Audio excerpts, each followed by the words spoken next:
York City, home of the Knicks, baby. Yeah, we back on track. The makers going crazy. Rim rocking, shot blocking, boy, we are not stopping. Aiming at that chip with a bullseye on the target. It's been so many years, that's how bad we really want it. From the city to the garden, we all bleed blue and orange. And everybody starving, hell yeah, hungry for a ring. Got a team full of hungry hoopers all going in. We back. Oh yeah, we back. Let me hear you give it up. The Knicks is in the Mecca, yeah. Let me hear you give it up. The Knicks is in the Mecca, yeah. Let me hear you give it up. The Knicks is in the Mecca, yeah. Let me hear you give it up. The Knicks is in the Mecca, yeah. Let me hear you give it up. We back, we back, we back, we back, we back, we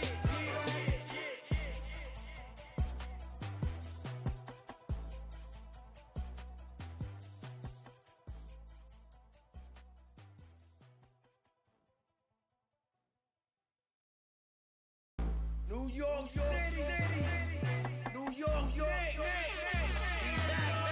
If the Knicks is in the Mecca, yeah, let me hear you give it up. The Knicks is in the Mecca, yeah, let me hear you give it up. The Knicks is in the Mecca, yeah, let me hear you give it up. The Knicks is in the Mecca, yeah, let me hear you give it up. We back, we back, we back, we back, we back, we back. This is New York City, home of the Knicks, baby. Yeah, we back on track. The makers going crazy. Rim rocking, shot blocking, boy, we are not stopping. Aiming at that chip with a bullseye on the target. It's been so many years, that's how bad we really want it. From the city to the garden, we all bleed blue and orange. And everybody starving, hell yeah, hungry for a ring. Got a team full of hungry hoopers all going in. We back.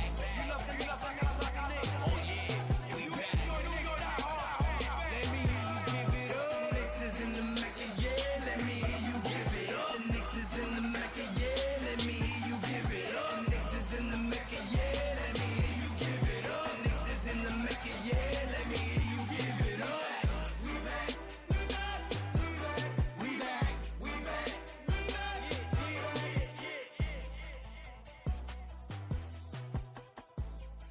Forbes and Phil's in the building. My God, what's good? And I salute the new Knicks. Let's get it. Shout out to the new Knicks. The new Knicks, salute my guy. The new Knicks, the organic podcast. Sounds like it's about to go down in here. Going down. New York City, NYC, Borough.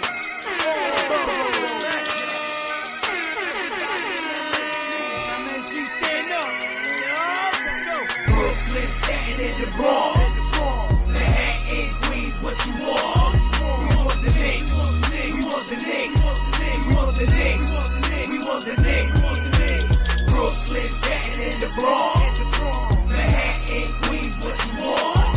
We want the Knicks. We want the Knicks. We want the Knicks. We want the Knicks.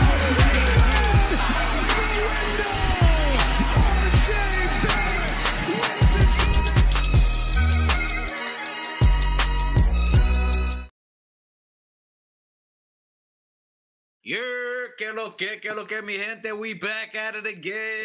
You heard? It's your boy Ruel, 1/4 of the Supersonic show, or we call the Organic Fanatics. And I got the Lotus Squad. Everybody in here. Everybody's in here. Salute to you. Konnichiwa, que lo que, como está cana. All my people, Filipinos, we see you in here. We know that 6.7% of you is on here, Filipino. We at it again. Appreciate you guys. We're on the special edition Playoff Live. That's what we're doing, the Playoff Live. I'm back here with all the squad, but somebody who's been missing. You guys been asking for him. You guys have been asking for him. He's right there. He's right there. We're going to just go in. What's going on? Two shots. What's up, Ruel? What's going on, Forbes Phil? What's going on, Mikey? Mikey Dre. Yeah, there he is. So we got a playoff going on, bro. Let's go. Y'all been asking for Machete. He came over here chopping trees. He's ready to chop down these branches. Machetazo's in the building. Unix is out there, a little incognito. He might give us a guest appearance, but he's out there working, hustling, getting the thing. Yeah. There he is. Yo, full brim salute to my guys, my brothers, my brethrens. Ruel, QB of the year, Machete, Big Bro of the year, and 2 shots, bang bang. Hold on, how was it? The one that you did it? Oh, Shout out to Mike the Specialist. Shout out to the chat. Shout out to everybody live from Cali. We out here in the mountains. I heard we loaded, got the squad deep. Salute to M Special in the building. He's sending it off, doing the ticky tacky, the freaking Rican. We would definitely appreciate him. And over, where am I? Right? I think he's right above me. He's right up here. Mr. 2 Shots in the building. Mr. Que lo que? Yeah, what's up, Mike? Dime. What's up? Bang, bang. What it is. what's up to the panel? What's up to the chat? Replay gang. You know the vibes. I don't know how to say hi in the Philippines, but I'm gonna learn it and I'm gonna say it just for you guys. Como And then, está, cana? if you like the video, like the motherfucking video. Let's go. There was an arrested. There was something that follows that. Nah, you heard it. Yeah. I forgot one thing. Fire fucking Tibbs. We ain't even say already. Banging lefts. You know what it is. Salute to the chat. Replay gang, live gang in the building. Salute to Buzzer Beater. Buzz. He's out there. The Beehive is in the building. The hive of the organic fanatic. Salute to you, Buzzer Beater. Salute to Keith Watkins. Peace up. 8-Town down. You know what it is. ATL in the building. Knicks Hive worldwide. You know what it is. 3, 2, 1. You know what it is. Salute to you guys. Everybody in the chat. We appreciate you guys when you come. If you happen to be driving home, just put the volume up, put the phone down, and enjoy the ride. We're about to get Liddy in this building. You know how we do. Once a week, every week. Today is the day before. It is the day before the Rumble in Motown. We're about to get down in Motown. The Battle of Detroit. They're trying to relive this bad boy Piston rivalry that we're starting here. They beat us how many times this year? 3 times out of 4 this year. They got their head in the series. Mitch never played in any of those series. Cat didn't play in one. It's a little sporadic. This is JB Bickerstaff, who happened to be the coach of the Cleveland Cavaliers 2 years ago and last year. And I think the New York Knicks have his number for the most part. There's a lot of chatter to, you know. Are you guys excited too? Machete, let's go to you, bro. We ain't hear from you in a minute, my guy. Tell me some of your thoughts. Are you amped up about this series? Tell me some of your thoughts and all the rumors you're hearing about it. You ready for this series or what? Dímelo.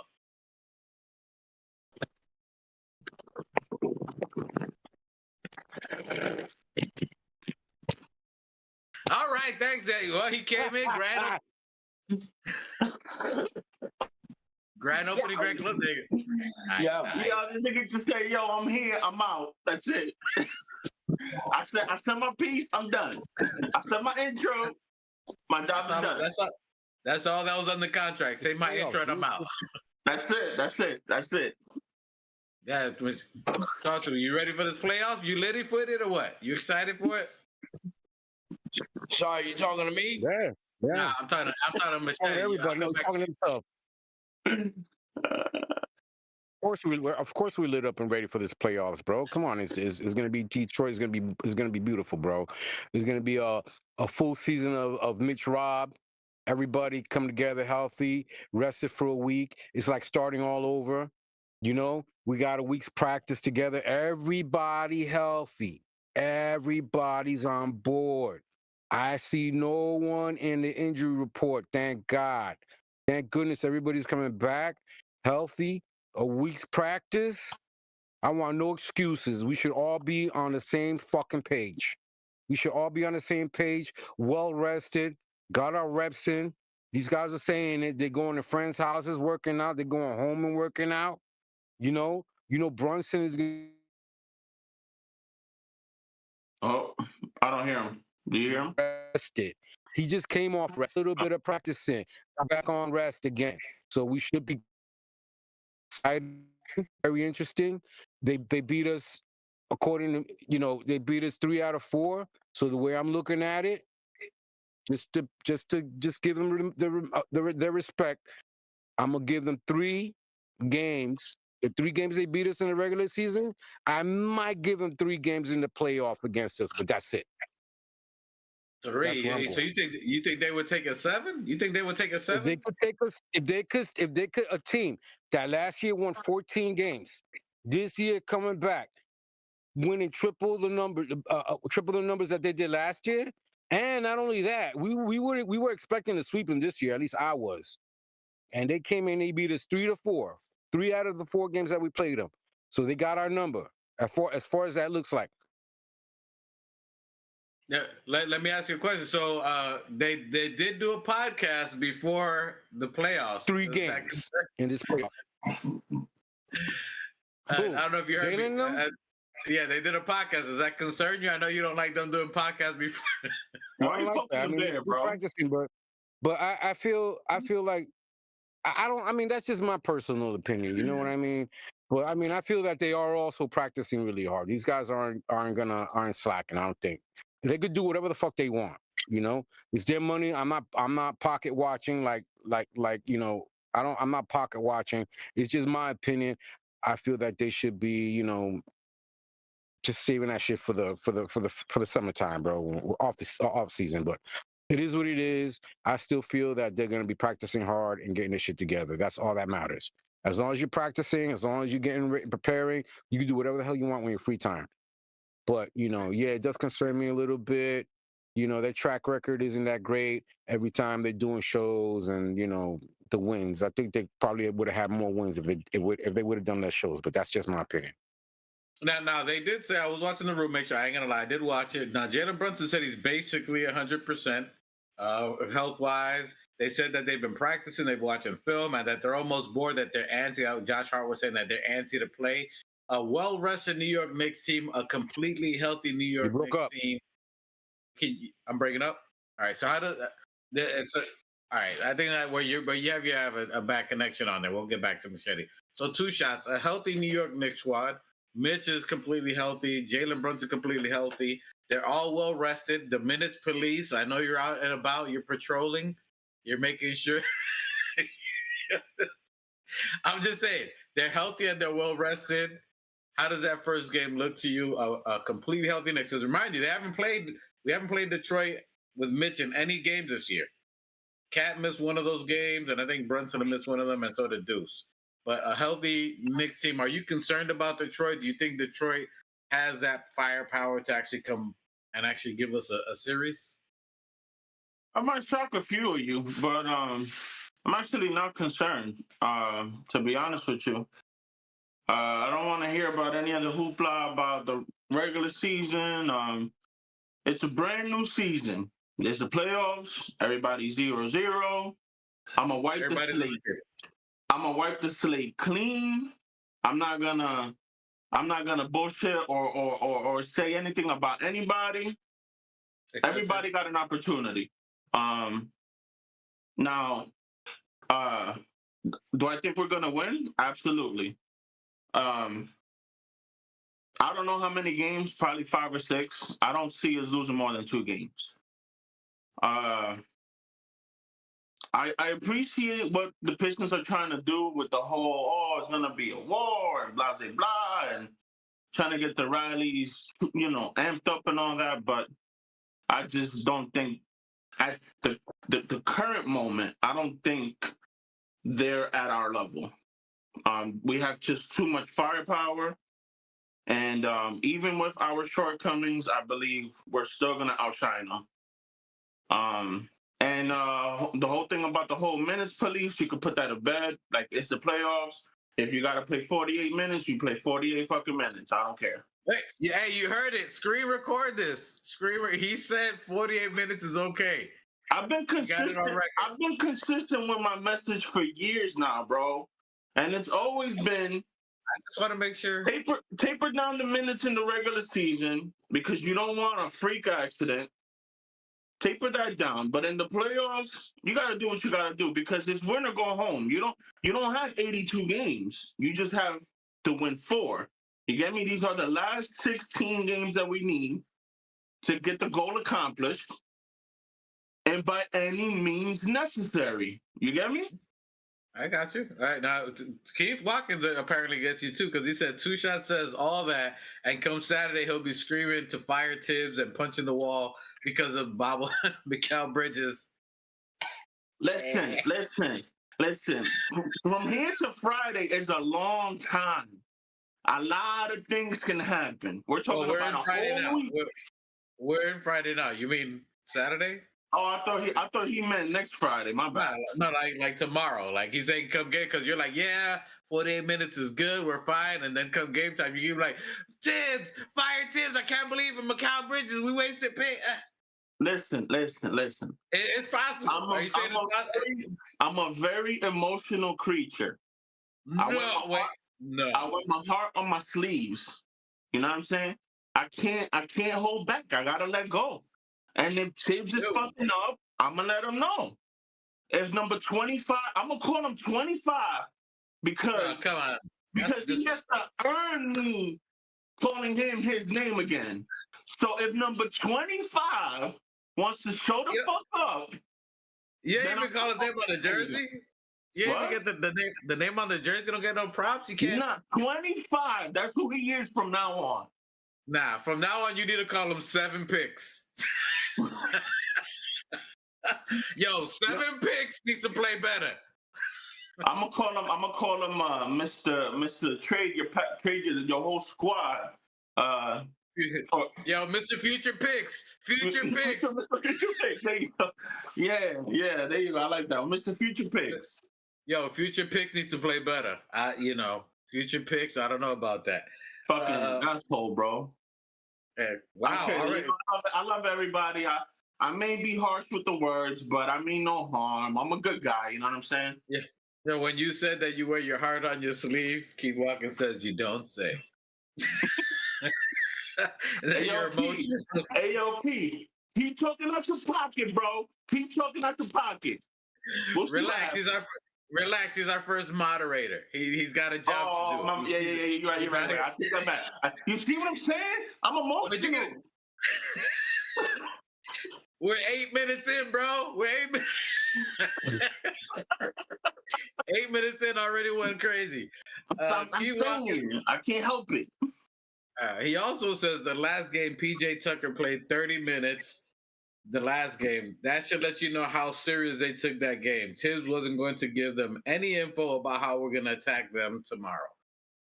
I like that. That's fair. You know what I'm saying? He threw the C squad at him and see what the C squad can do. And we almost won with the C squad. We almost won. I mean, we were up by like, what was it, 20? By quite a bit. Jalen Brunson at 60%, the C squad, and we almost beat them. You know what I'm saying? November 1st, we were up 27 the entire game pretty much. Still without Mitch.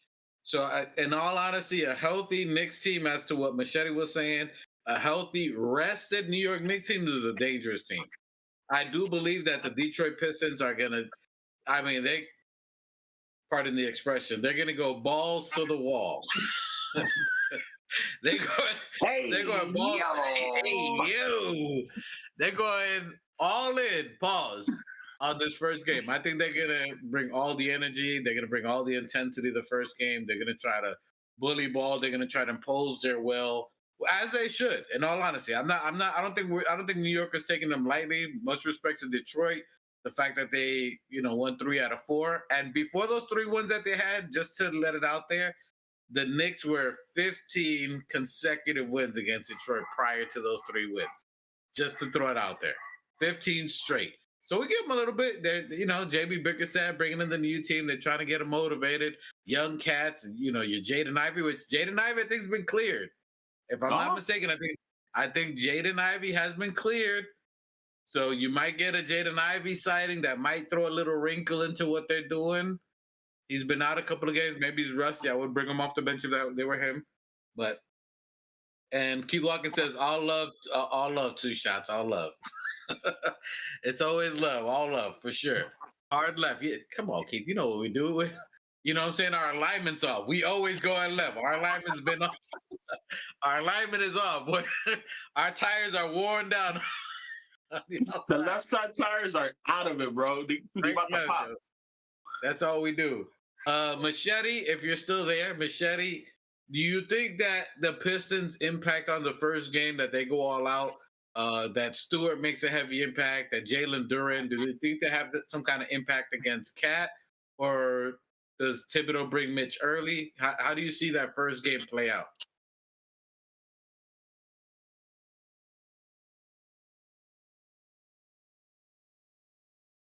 All right, so I'll take over the question. Until he Basically, gets I feel like they're gonna.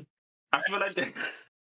I feel like they're gonna lean into the narrative. You know what I'm saying? Like the Pistons are the rough squad, and they're gonna play rough and blah blah blah, and they're gonna be physical and this that, and the third. And then I feel like the Knicks are gonna play their game, which is more like finesse and blah blah blah. And I feel like you're gonna hear that a lot from the broadcast, like consistently. Like, oh my God, the Pistons are just so much more physical and blah blah blah. I don't care. I mean, honestly, like I said, I can't see them winning more than 2 games. We got just too much firepower for them. We got Brunson, we got Cat, we got number 25, we got OG, we got Hart. Like, I mean, even though Hart don't shoot the threes, I put a little asterisk on him. But even so, we got Scammon with the threes. I hope he plays. I hope Thibodeau's like putting him into the rotation. We got our starting center back. Well, whatever, our bench center, which is supposed to be our starting center, if you ask me, anyways. But I just think we have too much firepower. We just have too much for them. I mean, I give it up to Cade. I believe Cade is going to be a superstar one day. He's in the right trajectory, but you can't put it all on him. Like, who else do you have besides him? Hardaway, maybe. Tobias Harris. I'm gonna hit you with the Jimmy Butler.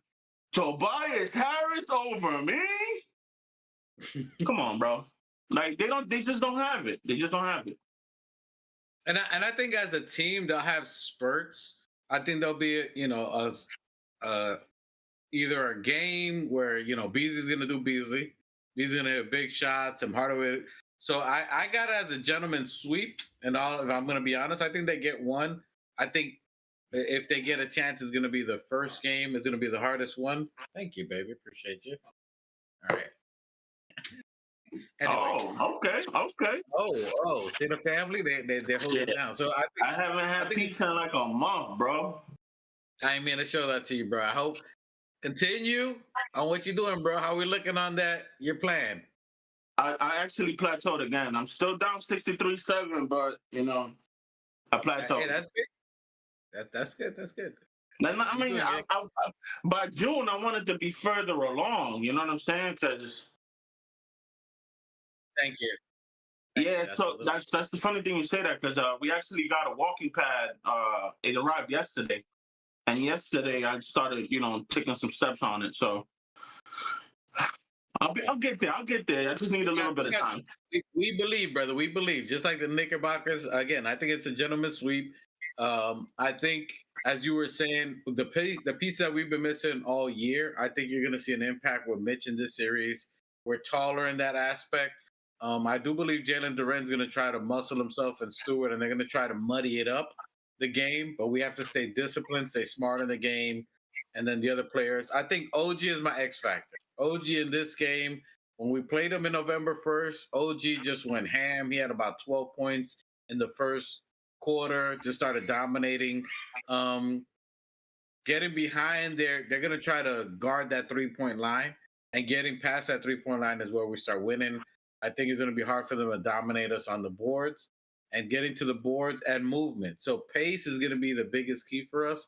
Moving the rock, getting them, because they're going to try to either isolate on Jalen Brunson, and if we slow down that pace, that's where it's going to be where they're going to try to come, get at us. But I think us moving the rock is going to be helpful. I think that's going to get us flowing, get everybody involved. So, which, by the way, 7 picks had the highest plus minus in every game that we played against him. He had, I think, 39. So 7 picks was balling. He doesn't look like he's doing a lot, but his impact defensively has helped quite a bit. Okay. And by the way, Keith Walker says you can do it, bro. Keith Walker says you can do it, bro. We believe you can do it. We believe you can I do it. appreciate it. I take all the prayers, man. It's been hard. Let me ask you a question. So Buzzer Beater says, who other than Cade and Beasley should we be concerned about? Two shots. I'm gonna let you get a hold of that. Anybody outside of Beasley or Cade that you think that can do some damage to us? And I'm gonna try to eat outside the script. Oh yeah. No, you good. You don't have to do all that. But yeah, I do. I am a little bit concerned with Hardaway. I believe a 3-point defense has been our Achilles heel all year. So they haven't given me any reason to believe that that's going to change in the playoffs. So anybody that can shoot the three is going to be a problem. I think Hardaway is going to be a major problem, especially because he's very streaky. So it's like he hits one or two, and then you blink and he got like 7 made threes. And I believe he's going to be a problem. But other than that, I believe everybody else should be fine. I don't think anybody can just like take off like that and score in bunches.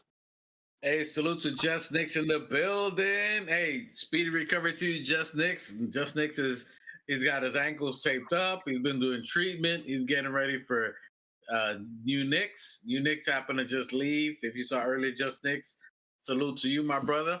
I think my brother may be ducking you, but I don't know. We'll see. We'll see. I gotta see that game. He gotta wear constructs and all that. I need to see y'all play with the Butters. That's gonna be a game. Everybody with Butters on. Yeah. Machete, are you back with us, or are you still preparing for the show? Ese tigre está preparando algo así. Loco, se durmió el tigre. Se durmió ahí. Ya tú sabes, le dio demasiado duro. Hell, sleeping. out go. And Buzzer Beater saying Beasley, Shaq, Jeff Van Gundy, and Cade have been talking greasy about us. What do you think? I mean, we obviously know as Knicks fans, we know it's cap. They need, first of all, this is TNT's RIP season. Rest in peace to TNT. We're glad you guys are out of here. Knock knees, Kenny. I mean, you can start Kenny's knees when they rub. He can start a match. I mean, he can listen. He can. He's like Flint. You ever seen Flint when you're trying to start a fire? That's how Kenny's knees are when they rub together. Knock knees, Kenny. And Shaquille O'Neal. You throw it down, big man. Anyway, TNT. They're trying to get clicks, bro. They're trying to get the last incentive that they can on there. Hurrah to them. Keith Watkins says Timmy Jr. can get hot and is very streaky. Yeah. Listen, that's what I'm saying. Their team, for them to win, you're gonna have to have one of those games, and they can't have it. Tim Hardaway Jr., a Beasley getting hot. Listen, this is the NBA. It's a game of runs. That's why I give them a game. There's gonna be a game that they can go off, and it's gonna be hard to slow them down. But can Deuce McBride, can Shamit, can Mitchell help out and contain some of those? What are some of your thoughts, Two Shots, on the other players? How big of an impact do you think Mitchell Robinson, Deuce, and Shamit play a role on this game for this series? I mean, it all depends on the minutes they get, honestly. But I believe I would love to see the Twin Tower lineup with Mitch and Cat. I believe that lineup has so much potential. It's crazy. But I mean, we're dealing with Tibbs, so I don't know if he's gonna adjust. He may be feeling the pressure. Like now, even nationally syndicated TV shows are talking about him being in the hot seat. So it's like, I don't know if he's gonna react to that. I don't know if he's gonna be the same old stubborn Tibbs and trot out the same lineup. But I believe if like Shamit gets 20 minutes and Mitch gets somewhere around 30, 35, hopefully, I believe we could do some serious damage, man. Shamit can go off for 20. Mitch is the best paint protector we have. He can anchor the defense so Wingstop can, do what they are meant to do, stop the wings, stop the threes. And then you have that solid last line of defense in Mitch. So if that's the case, I believe you could hide JB with, like kind of have him as a free safety or like I don't even know, like maybe middle linebacker. I don't know, something where you can like hide him amongst your four core defensive players. Like I don't know. I think that's a strong possibility. Again, it all depends on Tibbs and his ability to either want to change or not. I mean, if he's gonna try out the same lineup he tried it out for 82 games, then you know what's coming. But if he switches it up, then who knows? Wow, you have faith in Tips. There you go. Dale, manito, dale. Go jump in here, Machete. All you when you're ready. No, I'm Whatever listening. you want to. I'm doing some chores. I'm doing some chores while I'm listening. Sorry, guys. Go ahead. Go And ahead. Go forgive ahead. me, guys. And forgive me, guys, if you see me eating. I've been running around all day. I got kids all over the place, all over the city. So forgive me for eating while I'm talking to you guys. I'm starving, but I got to hear. So Machete. So I was telling you, we're asking two shots. So do you think how big of an impact? Mitch never played in any of the 5 games against Detroit, and then you got Shamit just starting to get hot towards the end of the season. How big of an impact do you think that those players make against the New York Knicks for this series coming up now? Who, Mitch and Shamit? Yeah. Yeah. I mean, look, man, to me, the X factor is going to be Mitch because they haven't seen Mitch. You know, Shamit, you know, he's getting hot, man. He's been getting hot lately. You know, but it's like I said in the beginning of the season, and it ain't about no lucky rabbits for anything like that. But they were talking about, you know, at every, you know, playoff, and he has playoff experience, but you know, he's always a second. He gets kicked off the second round, and that's the jinx, the Shamit jinx. That he's a second round exit. If he's on your squad, you're out in the second round. So I said that in the never heard beginning of that. the season. Yeah, I said that in the beginning of the season. I had heard that somewhere. And if you look it up, it looks, yeah, it's the numbers. Yeah. When he makes it to the second round of playoff, he always, He that's it. just flops. Oh wow. Flop, so Yeah. I don't know what it is. He just fades away or just, you know, every team gets kicked out in the second round. But that's just, you know, hearsay and that's just, you know, superstitious stuff. But, you know, as far as Shamit's concerned, but, you know, I hope he continues his hot streak. You know, he's feisty. You know, he goes out there and he gets his. He's a dog. I give him. He's a dog. He don't look like a dog, but he's a dog. He gets out there. He gets his rebounds. He plays his defense. He gets his shots up. You know, he's not stupid with his shots. That's good. You know, but to me, the X factor is going to be 3 guys. It's going to be Deuce. It's going to be Bridges, and it's going to be Robinson. Those are mine. And OG. I'm counting on those 4 guys to rescue us. You know, Brunson's gonna do his thing. They got that kid Jaden Ivory coming back. That he was hurt for a little while. He's been practicing. He's been doing resistance training. It looks like he's gonna be in the series. I don't know what it's gonna be like for them having a guy that's been injured. You know, I think he's the rookie. He's an injured rookie who's coming back to play in the playoffs. I don't know how, you know, he's supposedly a good point guard, this kid. So I don't know what he's gonna bring. That's a X factor for them. You know, it could be a good thing, it could be a bad thing. You know, hopefully he doesn't get re-injured whatever it is. But it looks like, you know, he's a young guy. You know, they recuperate real good, real strong. You know, but that's their X factor. But I'm looking for Mitch Rob to be a big X factor for us, man. You know, I'm looking for him to have a strong series, play every game. You know, if we're not playing back to backs, which we're not because this is the playoffs. So it looks like we will play a game, rest the day, and then come back. So that's good. I expect Mitch Rob, if he stays healthy, to be playing every game. You know, and that's big. And I think that he's ready. He's ready to take up the challenge. I think it looks like he's mentally, physically, definitely. You know, he's fit, and I think he's out there to prove something, man. He's out there to prove something, get us a chip. You know, try to get us a chip, at least get us close, at least to the conference finals. You know, because you know when we win and if we do make it to the second round, this isn't going to be easy, man. Detroit's tough, man. They've been playing everybody tough, and it's very unexpected. Bickerstaff put some kind of fire up and under their asses. Says something to them. He's got them playing ball. He's got them playing bully ball, like the bully ball we were playing last couple of years with Randall and RJ. is what they're doing right now. So we know their headspace of how they're feeling right now because we had that team 2 years ago when we were healthy. We had that team last December when we were healthy. So they're playing bully ball. They're gonna come at us really hard. Pause. These guys are not gonna be. It's not gonna be an easy out, man. Because it's like everybody's been saying. They got nothing to lose. They got this. They got everything in the game. If they can knock the Knicks out, now that they're trying to. And I'm sure Thibs is aware of the storyline. His job's on the line. This is the first round of the playoffs. But I believe in Thibs, bro. I ain't seen Thibs get knocked out first round in the playoffs in a long time, boy. Because if there's one thing about him, he's a playoff coach. He's a playoff coach. And he gave LeBron and them a hard time when he was in Chicago with D Rose. And That was for 2 years. squad, though. I remember it was tough playing Thibs. It was tough playing Thibs against for Spoelstra. And this is his deepest team. This is his deepest team that he's had. And we haven't.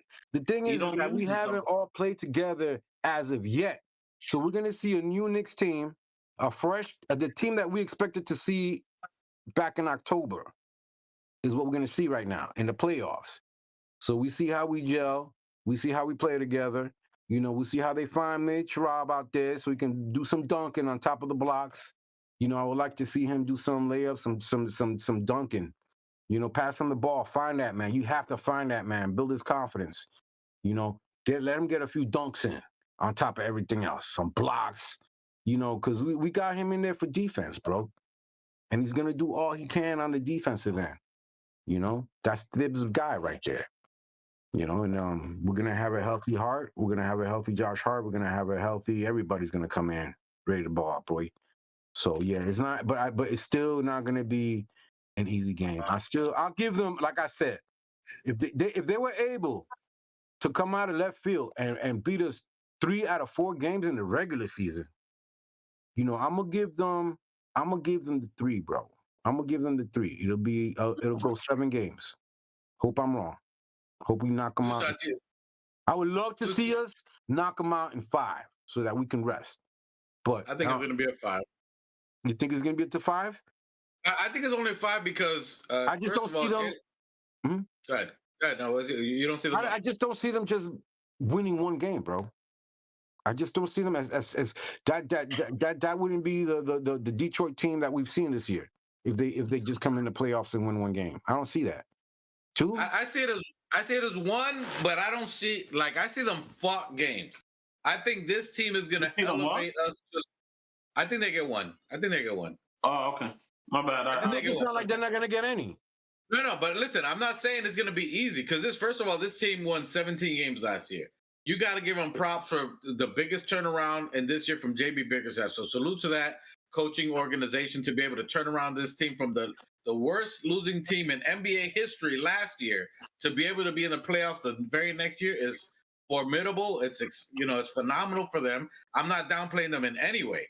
I think you got the number 1 pick, Cade Cunningham. You got the number 5 pick in this dude, the guard that you're talking about, that's just coming back. You got Jalen Duren, who's in Ivy. Then you got Jalen Duren, who's a 13 pick, who we gave him, by the way. So, and then you fill him with Tim Hardaway. You put Beasley. You put some good Tobias Harris. You put great talent. That's respectable for them, which is phenomenal for them. But also, you have to give respect to Thibodeau and the team that we have. You have Cat, who was in the Western Conference Finals last year. Just last year was in the Western Conference Finals. You know what I'm saying? You got Jalen Brunson, who's averaging 35 for them in every game he's played against Detroit. You got a healthy Mitchell Robinson, who they have not seen all year, who is a 6-year veteran. And who's itching to come back. Who's itching to play. And this is a team that, listen, I think they're going to elevate us. I don't think it's going to be that we're just gonna dominate them. I think there'll be a game that will take off early and they're gonna make runs. I think they're gonna be very close games. I think even though throughout 5, I think they get 1, but I think they're gonna be very close games. But our skill set is gonna be too much for them overall. I think this helps them later on. But I think Tibbs as a coach has got JB Bickerstaff's number, understanding what he likes to do. That's the question right there. I think JB Bickerstaff was a coach against Cleveland, I think that he was the coach against Cleveland, and we had their number. We beat them with Mitch when he was a coach over there. And I think that he's a guy who, the way I'm looking at it, is a guy who's lost against Thibs, knows Thibs how he coaches, has he's won some, he's lost some against Thibs, and I think it's I don't think he's got the edge over Thibs, but I think that he knows how. It's a game of adjustments, and I think that he'll be able to adjust each game. Bickerstaff. He knows how Thibs is. He knows his stubbornness. He knows his ways. He knows who he's going to play, who he's not going to play. Who's reluctant to play. I think Bickerstaff is a good matchup. It's going to be coach wise is a very good matchup. I give the edge to Thibs, because of his playoff experience. But Bickerstaff has he built a good thing. He's doing a good thing over there in Detroit. You got to give him credit for that. And those players are going to come with a lot of heart. But they still haven't seen Mitch and OG. We got to hope that Jalen and all the guys in their practices and their week off are able to I'm looking for a lot of assists. Are able to pass the ball around and give guys like OG and Bridges an opportunity to do what they do when JB was out. I'd hope that everything that happened in the last couple of months, was for a good reason. That guys are observant and learn from their experiences playing together or not playing together, and that the ball finds its way around. I would like to see a very high assist, very high rebounding game. And low, I want to see a very low turnover, high rebounding, high assist game. That's what I want to see. Okay, I like that. You're right. And listen, Cade Cunningham averages 5 turnovers a game, which is pretty high. So the fact is, what you're talking about, low turnovers for us, but for us to be able to force them into bad plays, force them into turnovers. In the last game when we played on November 1st, that led to a lot of fast breaks for us. Led us into all 5 starters into double digits. So I like what you're talking about there. We definitely need to see 28 or more assists. Pace is going to be very important for us if we get out the gates. As to what Just Nick said, Just Nick says we need to attack Cade and Durant early. I think that's where it is. Cade Cunningham had five fouls, I think, in the last game against Brunson, almost fouled out. So I think that's a key for us to Jalen attack him early on switches. Whoever is on Cade, whoever Cade is guarding, you need to put him in pressure for him to guard and make him either get tired or to foul early. So that's going to be something that we're going to be looking for. I think that's going to be key throughout the series. Whoever Cade is guarding, do they attack Cade and make him defend? Do they make him defend early, and can we keep Durant out the paint? Durant against Mitchell's going to be something questionable on there. I'll see. How do you think Josh Hart does 2 shots in this? Do you think Josh Hart against Tobias Harris, do you see that as troubling for Josh? Does Josh have a little trouble guarding Tim Hardaway Jr.? Does he have trouble guarding a 6'10 Tobias Harris? Or do you see that as his fast pace that they have to run after Josh Hart? How do you see that on the Josh Hart aspect? Yeah, I'm not worried about Josh Hart. As Ron likes to call him, Charlie Hustle. I like him, man. He's a good player. He's really good. He's gonna give you the effort, and that's basically all you can really ask for. I'm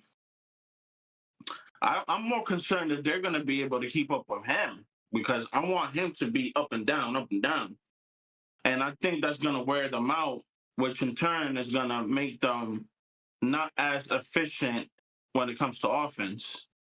So I want him to get back to hustling up and down the court, pushing the pace.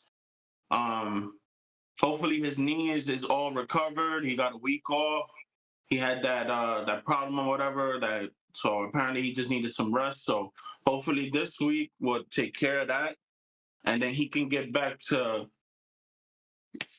doing his Charlie Hustle thing. And I'm not concerned about Josh Hart at all. So I don't think even if you put Tobias Harris, which he's like 6'10", like you mentioned, even if you put somebody like him on Josh Hart, Yeah, I just don't. I don't see it working out in their favor. I just don't. I might be biased because like I'm a Josh Hart fan, but I don't see it working out in their favor. No, I agree with you. Josh Hart's speed can hurt them a little bit. I think in this series, what you're gonna see, I think we do see OG. I think we see our typical starting five do what they do. But I think in this series, the first time you're gonna get to see what a healthy Knicks squad looks like. I think no one's seen it all year.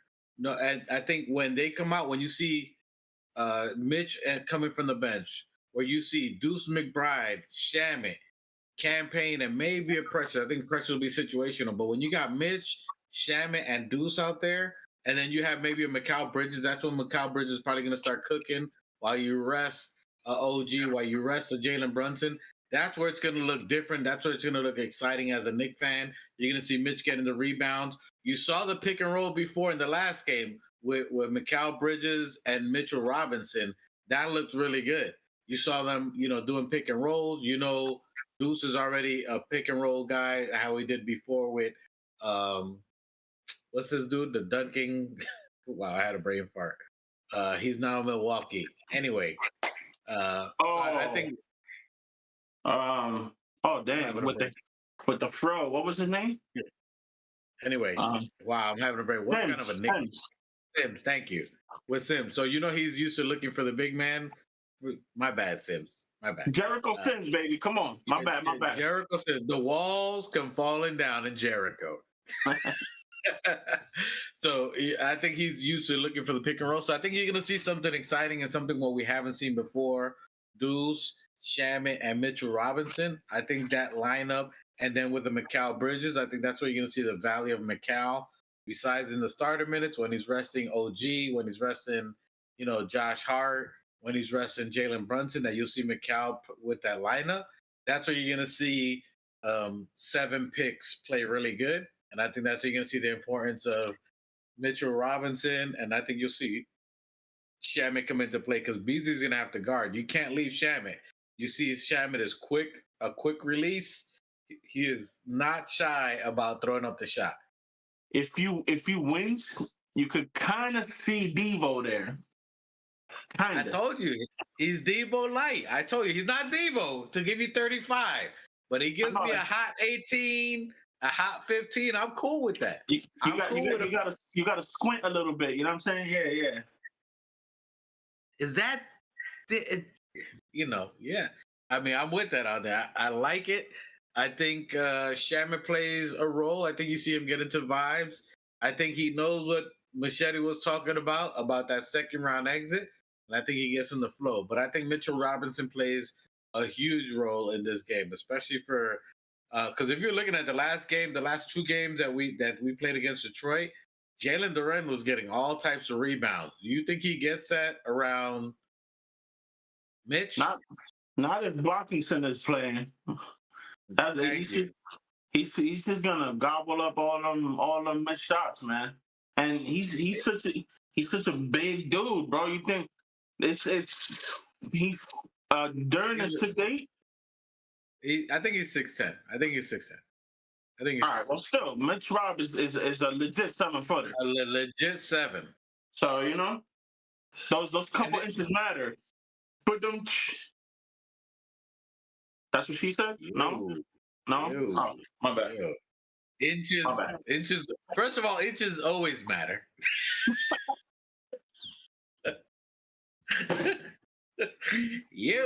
Anyway. You know what I'm saying? I agree with you. Inches always matter. That's what she said. That's what she said. Yeah. Anyway, I need Michael Scott right here. If you can edit this and put Michael Scott, that's what she said. That's perfect. Hey, Mitchell Robinson is going to play a huge part in this series. I think this is the first time you're going to see our traditional 5 double digits, all 5 on there. That they're going to get the double digits in the 5, and that they're going to get rest. This is the first time you're going to see them in the 30s. The first game is going to be incredibly difficult. I think you're going to see Detroit bring everything out. The bully, the tripping, the flagrants. They're going to try to get us off our game. They're going to try to get us off rhythm. I think they're gonna bring everything on the first game. If we get the first game, down goes Frazier. You know what I'm saying? At that point, like they need the first game. If I'm being honest, Detroit needs the first game. The rope They need they need to roll the shoulder, roll the shoulders. You got to roll the shoulders. All right, coach. I hear you. You know what I'm saying? I mean, I ain't gonna brag. You know, Golden Gloves champion. I mean, I mean, I ain't gonna bring. You got the little chain to prove it. I got it. I got it. I'll bring it to you next show, but I got it up here. I think it's up here. I got my second. Okay, my bad. I got the little hands. You got a little something. I got a little something. You know what I'm saying? I can defend myself. Okay, You know what I'm saying? I ain't mad at it. You know what I'm saying? You know what I'm saying? Anyway, so I think Detroit has to come incredibly aggressive the first game, and I think you're gonna see it. I think that's gonna bring out the best in Mitch. You know, where you can have an aggressive physical game, which we need. I think we needed this Detroit matchup to bring the intensity out of the New York Knicks because the game hasn't even happened. What you mean? We needed it. I think throughout the season you can see it. There's times that, as you said, that you've been flipping that mad at Tibbs, that there's games that there's teams that we shouldn't have lost to, that it just seems like we got punked. You know what I'm saying? Like there's that, that we just didn't have that oomph. You know what I mean? That we just let go of the rope and be like, well, another time. You know what I'm saying? Where if we had Randall and Devo, we weren't doing that last year. We didn't care if we was the last man down. We fighting you to the death. We bringing out a knife in a gunfight. You got to kill us. You know what I mean? We had that last year. This year, I think we got finesse, but we don't got the dog. You know what I'm saying? I think we need to fight this Detroit pit bull. And you know what I'm saying? We need to see, do we got the, you know what I'm saying? The bite, to follow the bark. Yeah, you know what I'm saying? We barking like a mother, but can we bite? You know what I'm saying? So I think that's where the Detroit series is definitely going to help us. We're not sleeping on Detroit. I think Detroit is an incredible thing of what they've done. Incredible skill set. As you said, Cade Cunningham, number one draft pick, 6'6", 6'7", 7-foot wingspan. He's doing his thing. You can't let him get into the paint. That's where he's gonna go ham. If you let him get to the paint, forget about it. He's phenomenal assisting. I think you got to let a Tim Hardaway. I think you got to let a Beasley beat us. I think you got to let a Tobias Harris beat us. Nothing in the paint. Durant and Cade can't be the ones to beat us. You got to let the others. And they'll have a game where they go off, but you got to let them beat the game. It can't be a Cade getting 30 plus. You got to get Cade under 20. It's going to be an incredible series. Last year we had the knife on Tuck in the gunfight. You see? Hey, Keith Watkins said it. We had it. We had it under the jersey. Just in case. Just in case. Yeah. You know what I'm saying? Hey, listen. You wanna sit here and throw jabs and hooks and all this? Do you? You know what I'm saying? But I got a little piece on me that'll make everything a whole lot easier. You know what I'm saying? Just a quick pull. That's it. You know what I'm saying? We have to have the knife ready. That knife has to be on deck like a Puerto Rican with a. Nobody can cut like a Puerto Rican boy. You gotta hide the switchblade in the hat. Pull out a box. Hey, say I'm lying. Hey, make sure. Hey, yeah, for real, Special. Nobody, come on now. Let's call it a spade. Nobody can cut like a Puerto Rican. Puerto Ricans got blades on deck no matter where it is. I'm on the hat. Yo, where'd that razor come from? Yeah. Boricuas, put it in the chat. He's pleading the fifth. Boricuas, we know your favorite go-to move. It's either a knife or a chancleta, one of the two. Absolute fact. A knife or chancleta. They're gonna do it with a Puerto Rican bandana with a coquille on it. And you know they're escaping with a car. Hey, that's right. $1.50. That's right. He said, "Who invented the $1.50?" That's Boricuas at the raising the mouth. Let me slice the face. Listen, Boricuas, we love you, but hey, yeah, word up. It's all love. Usted no le gusta los cuchillos. Usted no le gusta los cuchillos. I'm just. Nah, it's the little blades, man. It's the little blades that they like, man. You know what I'm saying? Them shit they be You know you hiding got- everywhere. They're like, ¿Qué tú dijiste? Cabrón. You know you're in trouble if you hear puñeta. Puñeta, cabrón. They become like fucking magicians and shit, just pulling shit out of places that you don't expect. Like, If you can't see a Puerto Rican's hands, boy, you better run. Don't get within arm's distance. Don't get within arm's distance. They about to cut you. yeah, man, it's crazy. It's all love. Todo amor, mi gente, mi gente. Puñeta, ¿qué hay, compay? No, que lo que es Dominican. Yeah, that's definitely us. But hey, are we losing signal? I think M Special's cutting the signal. M Special's cutting the. We're losing them. Anyway, Detroit. I like this game. I like the matchup. I think the New York Knicks are itching. They're ready. What do you think about Jalen Brunson averaging 35? Do you see him having a big game? Do you see him having a playoff, like a big game out of Brunson? Do you think 62 Brunson comes out? Do you think 60 against San Antonio Spurs comes out? Do you think you see a big game? Nah, not in the playoffs. 60 in the playoffs? He's averaging 30 plus on them. And out of all games, he's averaging 30. I could see 30. I could see even maybe 40, but goddamn, 60? That's a lot. Listen, I'm gonna give you. I'll put it here. I'll put it here. I got Brunson getting 45 in one game. One game this game, at least 45. Okay. Now let me ask you a question. How many? Because you said 60 originally. How many 60-point performances have you seen in the playoffs? Listen, I go a long way in playoffs. I mean, these gray hairs didn't come. You know what I'm saying? You know what I'm saying? So I've seen quite a few. I've seen the cold In the playoffs? I don't think I've ever seen in a playoffs. 55 Brunson, Kobe had 50, 60. I can see Brunson getting a 60 in a playoff. I can see him being one of the first in a playoff. In this series, you got way more confidence than I do. I could see 45. That's way more doable, but 60 is crazy. That's what I said, Kobe. That's what I said, Kobe. And Keith Walker says MJ versus Boston. So I mean, it's been done. So we're talking about two in the past 20 Iverson came close. And we're talking exactly. And we're talking about two goals. Hold on. Let me go to salute to Knicks Muse. Knicks Muse, if you watching, Knicks Muse said it. The only other person that had 285 points, and what was the other stat? I forgot. It was only Brunson and MJ.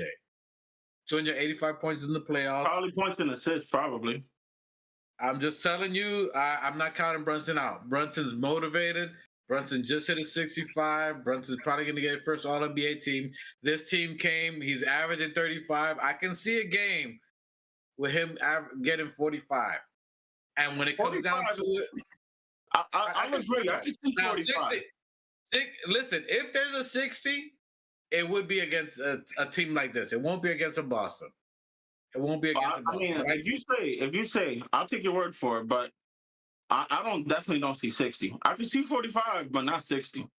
I can see 45. I'm not putting anything. Listen, Brunson in this year, after the year he had last year, and he has, I think he's aware of what they could have done last year.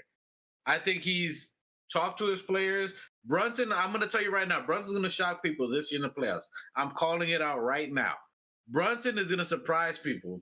Compared to what he did last year, he was averaging some numbers. I don't think he's taking shorts this year. A healthy New York Knicks team, the first time you see them healthy, you got Mitchell Robinson. You saw what they were able to do with Cleveland. I think he has it in the back of his mind that the team's healthy now. Sham is playing now. Mitchell's fully healthy. Cat's in the building. OG's playing at the best of his game. I think he senses it that this could be a year. And don't sleep. I'm going to tell you, look, I'm going to call it right now. Don't sleep on the Orlando Magic against Boston. Don't sleep on Orlando Magic. Orlando versus Boston. Orlando has a winning. You're going to make me watch that series. Listen, Orlando has a winning record against Boston. They are 6-4 against Boston. They match up very well against the Boston Celtics. Don't sleep if you think it could be the Knicks and Orlando. I smell an upset with Orlando. I'm telling you right now, not only because I'm in Orlando, but they are fully healthy, minus Suggs. If they had Suggs, I would almost guarantee a championship for that series, a guaranteed win for that series. But they are rolling. They are rolling. Devil's advocate, you could say the same thing about the Pistons. Nah, they don't got the talent like that. Now you talking about they don't listen. I'm dead serious, and I ride with Detroit. I think they're very good. Could they give us six in the series? I actually absolutely think so. They are coached very well. I'm not going to sleep on Bickerstaff, but when you're talking about Paolo Banchero, Franz Wagner, you have they got Cole Anthony from the bench. You got Black, who's another 6'7" guard. They are too deep. Orlando is an OKC of the East. Orlando is an OKC. Yes. No. Orlando is an OKC of the East, bro. They are deep. They don't have one single player that can measure up to Shea, bro. We're talking about a potential MVP here. I said of the East. Of the East. If they had to, Jonathan Isaac can match up phenomenal. He's one of the best defensive players. You got a 6'10". I'm telling you, bro. I watched them. All right, man. All right. I'll take your word for it. Hey, Keith Watkins, I didn't know what you're talking about. Keith Watkins says, I knew it. To 2 shots can't help himself. I didn't know what you're talking about. Oh, yeah. What's he talking about? I knew it. Or was it 3 or 4 games? 3 straight 40 pieces out here. Machete, you took a seat. I know you're ready to go off on something I said. No. I'm just taking a break, man. I've been doing chores. Okay. Oh, I want to know what Keith Watkins is talking about. He's gonna put on the devil's advocate. Yeah. So Machete. As soon as he said it, I'm like, I'm gonna get him. Machete sidebar. So we were talking about besides the game, I think that Mitchell Robinson, we spoke about it, what you were saying about Mitchell, his impact on the game. And then we were saying, can they give us a run? But then we brought up, this is a sidebar, this isn't about Knicks, but Orlando versus Boston Celtics. Orlando is 6-4 against the Boston Celtics. How do you think that looks like for Orlando? I think everybody on the team, for the most part, is 6'8" to 6'10" on that whole team. They've They have the best winning record against Boston minus OKC. Do you think how does that look like to you? And then, Well, you saying that Orlando beating Boston? I'm gonna throw it out there that they are the best team in the East to give them a run, other than us. I think Orlando Magic. I'm gonna give them the W on that one. I got the first game. Orlando Are you putting them over the Cavs also to give Boston a run for their money? The matchup wise. So listen, playoffs is a game of a matchup, coaching, and 48 minutes of basketball. Orlando Magic matchup wise, you got Jonathan Isaac, who's the same height as Kristaps Porzingis, who's a better defender. He's healthy right now. You got a 6'9", 6'10" Paolo Banchero, who Tatum or Brown can't see. You got Franz Wagner, who's another 6'8", 6'9" player. I'm telling you, Orlando, don't sleep on Orlando, bro. I'm not sleeping on Orlando, bro, but Orlando cannot shoot the way Boston shoots, bro. Not even close. They can guard though. Orlando Orlando is the number 2 team in the NBA in defense. Or Boston is the number 2 team in offense. What are they in offense? I'd have to look it up, but I know now I gotta look it up. Listen, but they beat them. I know that they beat them in the series. They've already beaten them throughout the regular season. Listen, I'll give you this. They say defense wins championships, but I'm also gonna say this: the firepower that Boston has is just gonna obliterate the Magic. I don't see that going. They have to shoot over Paolo Banchero, who's 6'10". They have to shoot over Franz Wagner, who's 6'10". They have to shoot over Jonathan Isaac, who's 7 feet. They have to shoot over Jonathan. If Brown is healthy, it's gonna be a while. I don't care what he gotta be. He's not healthy. He's not. He's got an issue. All right, then maybe they have a chance. Then maybe they'll I'm win saying, 1 or 2 games. I'm saying Orlando and Knicks second He's out round. for the That's whole what I'm saying. playoffs. No, he. Oh, I'm just listen. Orlando Knicks if he second round. puts That's what up, I'm saying. regardless, man, it's not. It's gonna be a wash. If anything, like with Pistons, I'll give them 1 or 2 games, and that's it. Now the squad that I can see giving Boston a hard time is Cleveland, because your boy Atkinson is doing a heck of a job over there, and you got Donovan Mitchell, All-Star, his running mate Garland, another All-Star in the making. You got Jared Allen. You got the 6'10" power forward. I forgot his name now. Anyways, that Mobley. squad is loaded and they're playing like they want it. Mobley. Yes. That squad Machete. is loaded. They're playing like they want it, and they're actually coached very nicely. I mean, Machete, obviously, from afar looking in, because I don't follow anybody other than the Knicks. Machete, what do you think Stewart's impact is going to be on this game? Does he play dirty? Does that help them? Does that hurt them? You think his energy, physicality, does that help them? We got PJ Tucker, bro. He's scared of him. He What about comes with Mitch? any stupid nonsense, we're gonna put the dog on his ass. That dog's he comes with any stupid nonsense, bro. Not only do we got Mitch Rock, but he ain't even gonna try that shit. He's from the last what I saw was he I'm not saying he was scared, but he wasn't pulling any of that bullshit when PJ Tucker was there. He wasn't pulling that shit, man. He was dabbing him up. He was giving the old man props. He was rubbing his shoulders, patting him in the back and stuff like that. I didn't see none of that shit last time I saw him. Last time we played him, I didn't see none of that. I didn't see none of that shit. All I saw was fear in his eyes when he saw PJ Tucker was trying to pull that shit. PJ Tucker was looking at him from the bench like this, boy. Try it. I don't see none of that He shit. got that old man strength, bro. PJ got that old man. And then I didn't realize that he could play center sometimes. He got that old man strength. I'm telling you. Yeah, he plays center sometimes, right? Was that Shook Ones? Does he play the center sometimes? Exactly. That's the theme. That's the theme song he heard in his head when he saw PJ Tucker. I was just playing, man. I was just playing, bro. You know what I'm saying? I didn't mean it. I was just kidding. Come on, bro. You know what I'm saying? Machete, do you think Shamek comes into that same shooting that he's been on this streak? Been a couple of days off. Yeah, hopefully he will, man. Like I said, man, he's been on a hot streak lately, and he's playing very confidently. I think he's got something to prove. It's good for us. I just hope that he can continue that, and not just him, man. I want to see Campaign doing something. These are guys. We got playoff veterans ourselves. We got Campaign's a playoff veteran.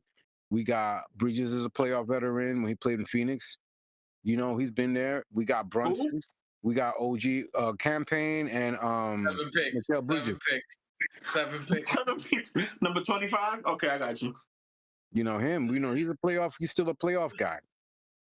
He's durable, and Let me ask you for like a week. He's been resting his body for a week, so hopefully let me ask you, Machete. Speaking on 7 picks, Mikal Bridges. Coño, pero am I just here a pretty fucking face? Okay.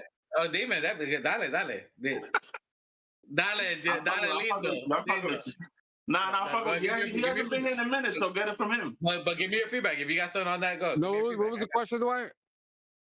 You got something to say on that, what he was saying? I got the question. No. Ask Machete the question. I forgot what the question was. It's okay. So, Machete, I'm asking you. A lot of people, 2 shots, been down on Mikal Bridges. Some people are questioning on his impact, and I'm just joking. Not only just you, other people, but people are talking about Mikal Bridges. I'll take it. Yeah, but other people. How do you think Mikal Bridges? Do you think is pressure on him to produce this series? Do you think his impact is important?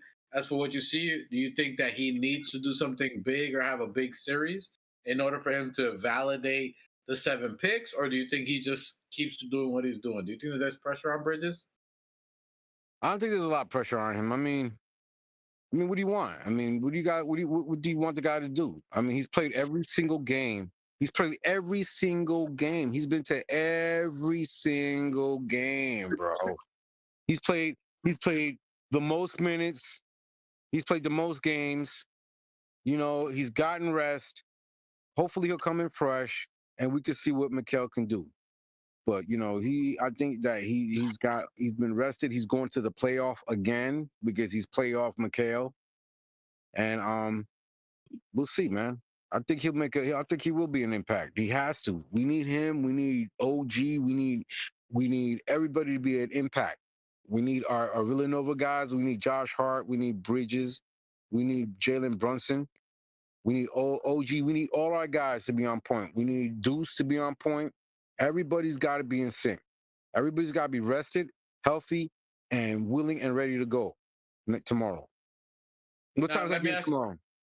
Tomorrow's at 6 p.m. Oh, What do you think is? are we doing a watch party?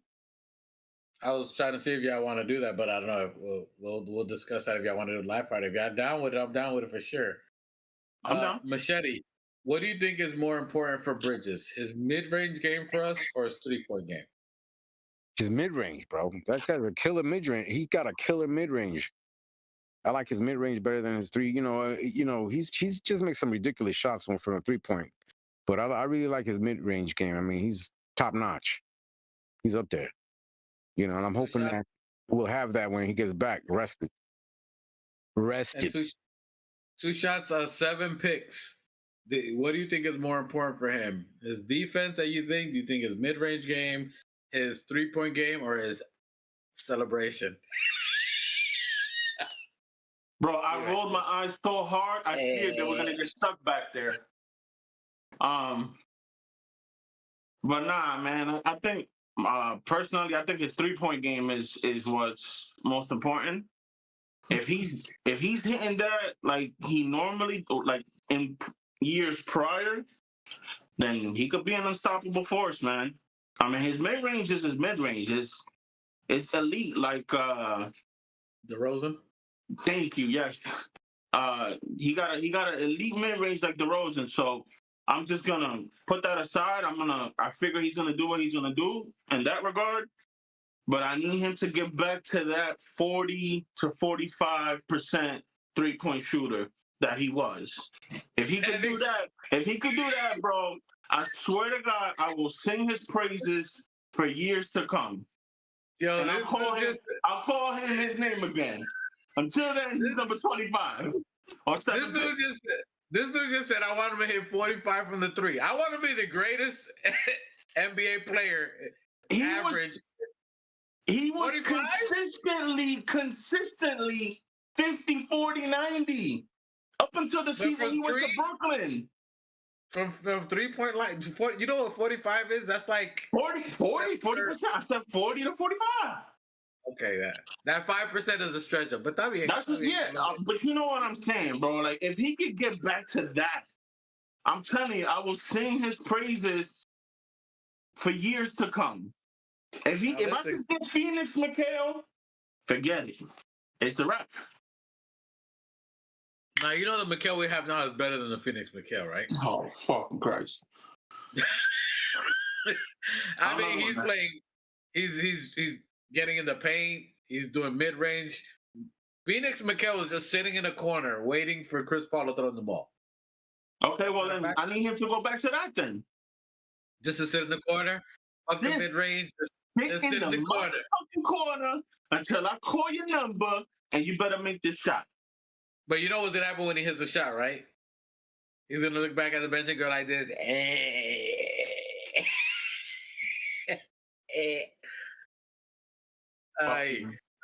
Listen, I am a pain in the ass. I love messing with my brothers. And you too. We're gonna get you on the show one day. We're gonna get this guy, Machete. Are you down for watch party? Keith Watkins says must see TV. If you guys are doing the watch party, I'm in. It's a must see TV. Because he said y'all some ignorant ninjas. Numero uno moderator. Machete's like, I'm sorry, your Machete don't want no part of us. The Machete. No, Machete. He put it on mute. I'm sorry. I had the mute button on. No, I was actually I would be down for a watch party. I'll be down for a watch party.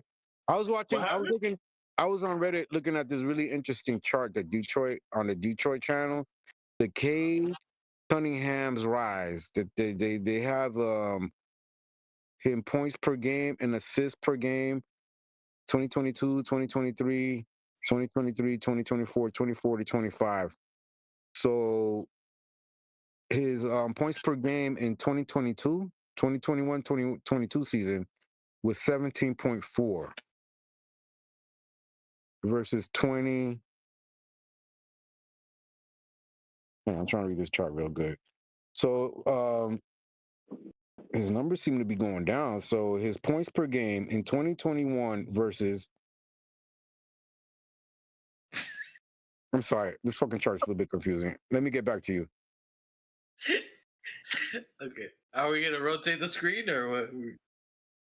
It's hard because my screen won't rotate. My screen doesn't rotate, so I have to rotate the damn phone. Blood was rushing to my head, bro. My back is hurting.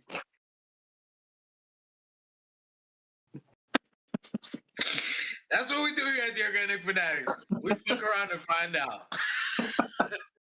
Yeah, his numbers are, all right. So 2021, 2022, his points per game was 17.4. Okay. Then it went down to 5.6. Never mind, forget it. Go for it. We're waiting. And we're gone. Okay. And we're frozen. We're frozen. And in the next episode of Dragon Ball Z. Oh my God, yo, you guys are wilding. Tomorrow, 6 p.m. 2 shots. Do you like us win or lost? What do you see in there? I got a W. Machete, Impact. Whatever. It's a fucking. What are your thoughts on it? Is it a close game? Can I say is it a close game or is it a landslide either way? I think it's gonna be a close game. I think they're gonna come into MSG and they're gonna try to show out and try to take that first game. I most definitely think there's gonna be a battle. That first game is gonna be very key, man.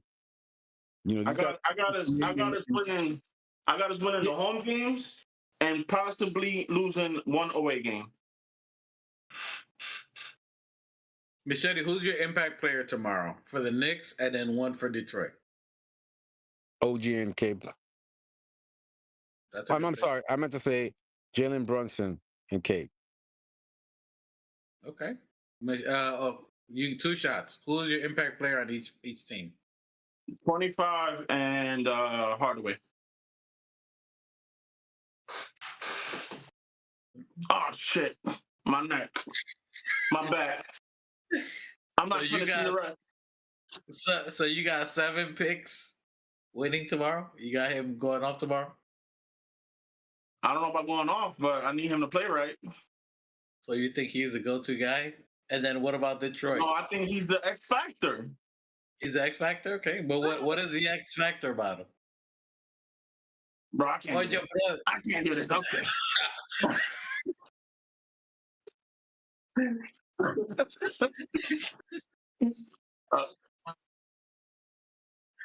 real, yeah. So what do you think Mikal Bridges as an X factor? What do you think you need to see from him? What do you think would make him the X factor tomorrow? Who does he play against that makes an impact? I just need him to. I don't even need like a super efficient game. I just need him to start hitting the threes more consistently and keep everything else the same. That's it. I mean, if he, like I said, if he does that, I'll sing his praises because he plays good defense for the most part.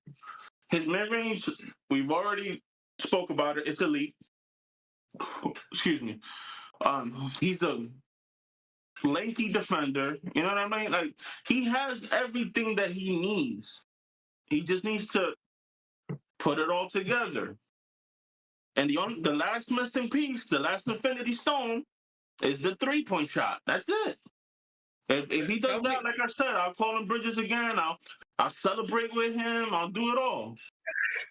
Listen, what is tell me stats that would be a perfect game for you. If you see what stats would be like Bridges gets his name back, I do the Sally. What does his stat look like to you to be a perfect game for you for him to earn his name back to you?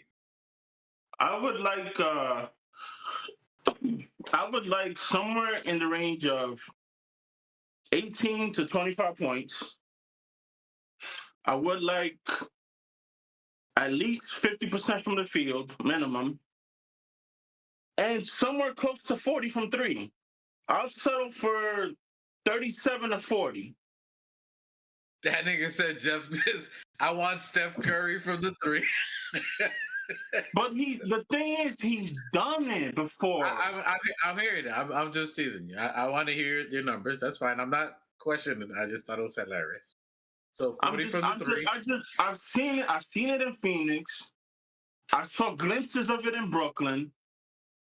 I've seen glimpses of it in the Knicks. I just need him to be, I just want consistent. Put it all together and be more consistent. And I'm like I said, bro, I'll do it all with you. I'll do the sellies with you and everything. Yeah. Hey, salute to Keith Watkins says, in my opinion, McCall's defense against Cade is more important than anything he's given us on offense. We have plenty of scoring. We need him to be able to contain Cade. That's a very good point. Now, to Keith's defense, and depending, I'm not taking away from what you're saying, but Mikal Bridges, which I said earlier, his plus minus was 39, higher than anyone else on the team when he was guarding. And he didn't have that great of an offensive game because he was guarding Cade. He was on rotation on Beasley. He was rotating on Tobias Harris and Tim Hardaway Jr. So his rotations and defending those others, and ended up giving him one of the highest plus minus entirely in the whole game. And towards the game, he was trying to force shots, and I think that was that November 1st game. And then you had the others. OG was balling out where he was taking the brunt of the defensive load. So I can understand what he's saying on that. And then he also says, devil's advocate aside, Mikal was not the kind of shooter on the Suns. He did not get as many shots as he had way different role, which that's what I was saying, that he was more of a catch. Yeah, I agree, way different role, but his percentages were insane. They were in the 50, 40, 90 category. He says, Keith Watkins says he had a better percentage because he had all open shots from the corner. So that's where he was distributing. But to your point, if he's open, he will hit the shots. He was hitting the 40% from threes. As if he's open, he should be able to hit those shots. He has it. He has it in him. He's a really good player, phenomenal player. When he's on point, damn near unstoppable. I mean, he's like 6'8", 6'9", lanky as fuck. You're not gonna block his shot. Was that on his chart? Huh? Was that in his chart? Lanky as fuck. Yeah, that's Mikal Bridges, lanky as fuck. We need you to. He's in the Detroit Pistons wall, lanky as fuck. That's a scouting report for him. Lanky as fuck. Yeah, scouting report. That's the bulletin board material right there. How do we stop number 25? Lanky as fuck. Take your shot early. Like you get me, man. Like he's a man. I just want him to fucking ball out, bro. Like all my like animosity. It all stems from a frustration of this man can do it. This man has done it, and I just need him to do it, rocking the orange and blue with New York in front. If he could, like I said, if he could replicate that, man, he'll have a fan of me forever. And Keith Watkins actually agrees with you. He says, I agree 100% to his shots. He absolutely has to hit the open shots with his lanky ass. So that's on Keith Watkins' scouting report too. Lanky as fuck. He's on Keith Watkins' scouting report as well. Lanky as fuck. So There yes, you go. so that's key for you hitting the open shots. I think turnovers is going to be important for us. I think not taking them lightly, throwing bullshit passes, just cross court passes, sloppy passes, keeping our eye on the man. I think we have to be crisp tomorrow. I think if we give them any opportunity to be motivated, turnovers, not taking them seriously, I think they would take advantage of that, and I think that they'll have their runs, and it's going to be a harder game for us to play if we're not respecting them. So I think we have to be crisp on all facets, as you were talking about, from offense, as Machete was saying, on assist, pace, movement, and defense. I think that's going to be, and yes, Just Nick says pause. I agree with that. Pause. Lanky ass. How's that Wherever the game? pause, put in the pause. I was looking at this chart. In points created in the NBA, leaders in points created per game. Points scored. We're talking about points scored, teammate. I don't see his video. I see his head still sideways. There you go. There You you hear go. me? No, I can't see you. Now we're good. Oh, we're back this way. Okay, there you go. Sorry, man. I was- Sorry, guys. Okay, read it. So what was it? Did I have to hold? Okay, so points created, leader in points created per game. We talking about points scored, teammates points assisted, teammates points otherwise created as the ball handler in picks, post up or ISOs. Number one would be Nikola Jokic, 56.6 points created. Number two would be Trae Young, 56.4 points created. Number three would be Shai Gilgeous Alexander with 53.4 points created. We're talking about points scored with teammates points assisted, teammates points otherwise created as the ball handler on picks, post up or ISOs. Number four is Cade Cunningham with 51.4 points created. Number five behind him is Luka Doncic with 49.5. Number six would be Giannis with 48.6, and then behind him would be Jalen Brunson with 48.3. Then behind Jalen Brunson's points created would be Devin Booker with 48.1. Then LeBron James 47.2, and then finally James Harden 46.9. So the fourth most created points created would be Cade Cunningham, and then the sixth would be Jalen Brunson. Can you imagine? Can you imagine Devin Booker with JB? Oof. Oof. There you go. Yeah, I'm gonna throw my little 2K scenario in there because I'm hearing the rumors, I'm hearing the chatter that what I'm saying, Booker is not happy, and I'm hearing he's gonna get traded. Why would he be happy? Bro? I will give up. I will walk bridges over back to Phoenix. I will walk 25 back to Phoenix along with whoever the hell else they want to give me Booker. Besides JB and Cat. Can we just enjoy? We haven't even played the first game, and you're already trading him. Can we just? What if he plays the greatest playoff series? Saying. I'm just saying. Yeah, you are just saying. You are. Yeah, I said let me get out my little 2K scenario. Oh my.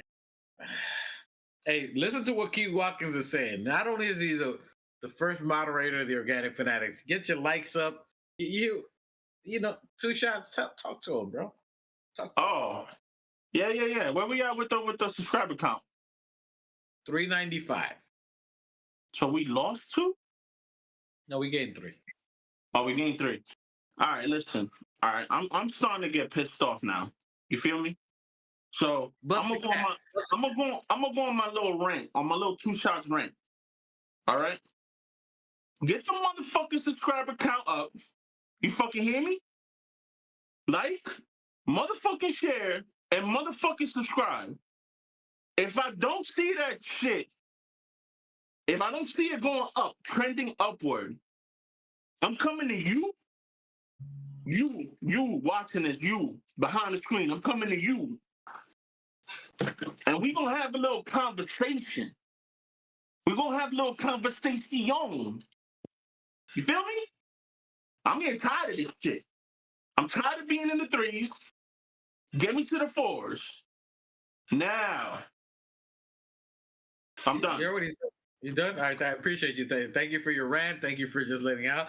Just Nick says 2K, the perfect player, 2 shots. 2 shots has created 100%. Was it the rankings? The perfect player, the situational. I got a 16 point guard with 99 handle, 99 shot, 99 dunks, 99 speed, 99 consistency, 99 defensive awareness, 99 offensive awareness. I'm going off. With a 40-inch vertical. God. I'm touching the top of the backboard. You put in change, you put in the dollar, you taking the dollar and you put it 4 quarters up? On some Superman, what's his name? Dwight Howard dunk contest type shit. Okay. Even though he still lost to Crypto Nate. And listen, Florida is taking another L. First, they didn't celebrate, 2 Live Crew because they've been around 40 years of hip hop, 45 years. They didn't celebrate them. Crickets from the Florida fans. Then you got Dwight Howard, who's also a Hall of Famer, with our boy Carmelo Anthony, and nothing from the Orlando or Florida crowd. Nothing. Newsflash. Newsflash. Talk to me, Machete. Talk to me, Machete. As of an hour ago, the Knicks say that Ariel Hakporty is questionable for tomorrow's Game 1 against the Pistons. Hakporty has not played since February 26th as he is recovering from a torn meniscus. I told you I started working on this shot. I told you he might be back. Yo, 2 shots his favorite player. Hook. Smoking on that hookah. Detroit's going to be smoking on that hookah. Hey. I was doing a hook shot, but you can't see me. It's going to be a dirty series of going out there and fight. I know if you was trying to put on deodorant. I don't know what was happening when you was. I know what you was doing. If you were airing your armpits from over there. That's crazy. I know if you was airing. I know if you was trying to dry your armpits. What was happening there? I know. Yo, you smell me from way over there? I gotta hop in the shower, bro.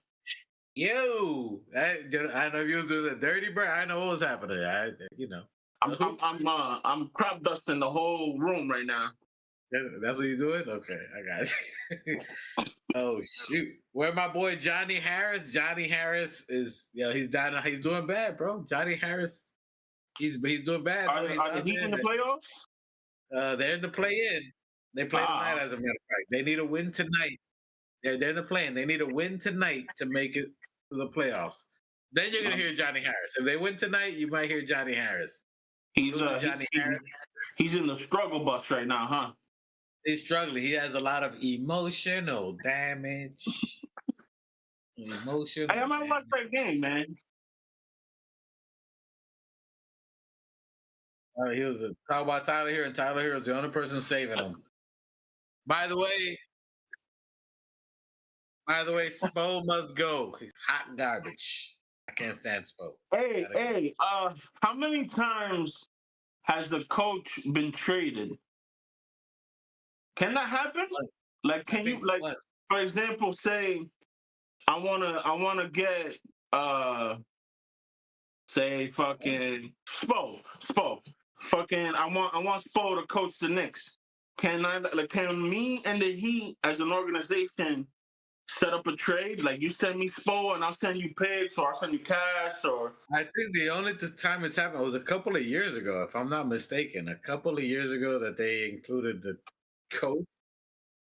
Doc Rivers. I knew it was a couple of years ago. I want to say with the Clippers versus 2015. There you go. It was Doc Rivers. That's the only one that I could ever remember that they. So what they gave up for Doc? Do you remember?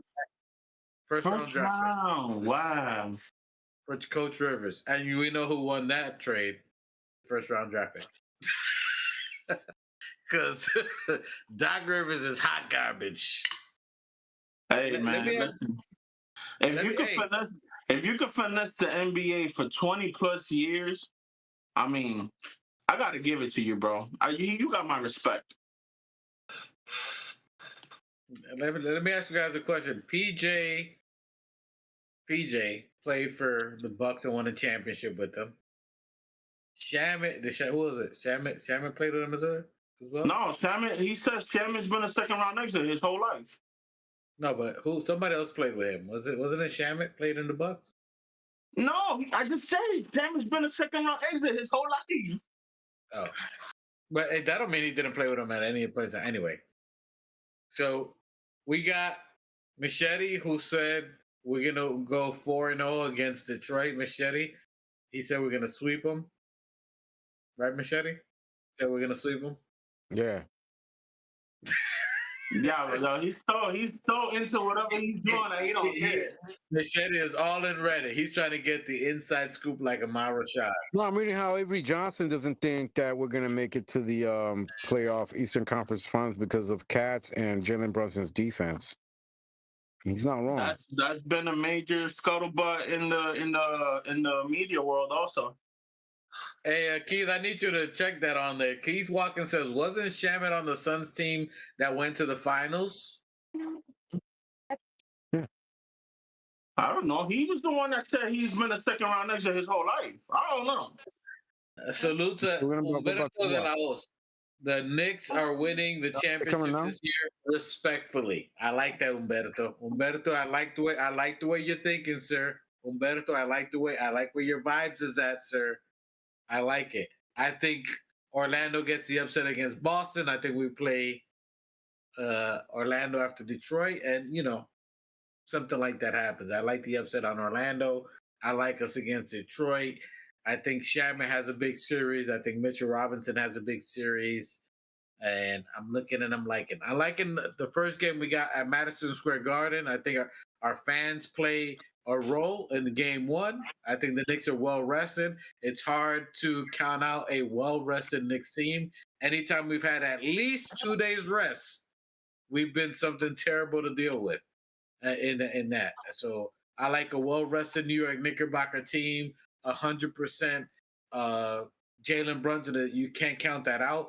100% Mitchell Robinson with emotion, ready to play against a playoff atmosphere, which he's done, where he's not gonna have to play an Embiid who's gonna break his legs. I think he's gonna like the physicality against Stewart. Be Stu, where it's gonna be physical, but it's not gonna be dirty to an extent. I think he'll rise to the occasion for that. I like us against Detroit. I like what Detroit would bring out of us. You know what I'm saying? I think we're gonna learn to be the dog fighting against a mutt. A mutt who's been in these streets for a while. Who's I like it. I think Kate Cunningham is the key. As you look at the thumbnail where I have Jalen Brunson and people crashing in. Oh, I think we got a new Knicks sighting. Be on the lookout. Is there a new Knicks sighting? Is there a new Knicks sighting? New Knicks, are you with us? New Knicks. New Knicks, are you with us?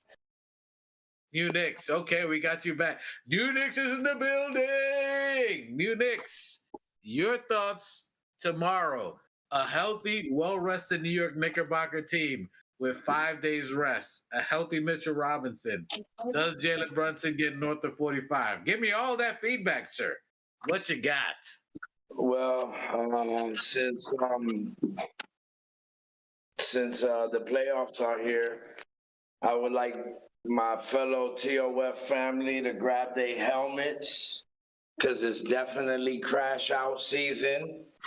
Get your double cups, your double sauces, and all of that. I need I'm everybody. drinking 2 sauces. I need everybody all the way fucked up from beginning to end and just yell your emotion. We screaming.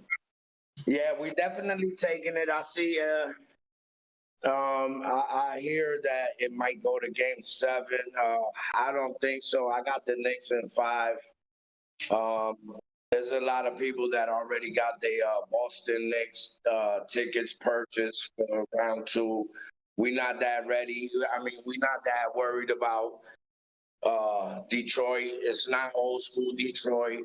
They could dub that. Yeah, I mean, they ain't tough like that. So, and they not built like that. We ain't worried on this side. What do you think about Mikael Beasley taking a strong stance ahead of the Knicks versus Pistons, saying that he's not worried about Cat? I don't think about Cat. He's the least of my worries. Mikael Beasley on New York Knicks star Anthony Towns. I mean, everybody's gonna have their opinion. I think Cat proved himself last year. Cat went against the best, you know, the best competition out in the West.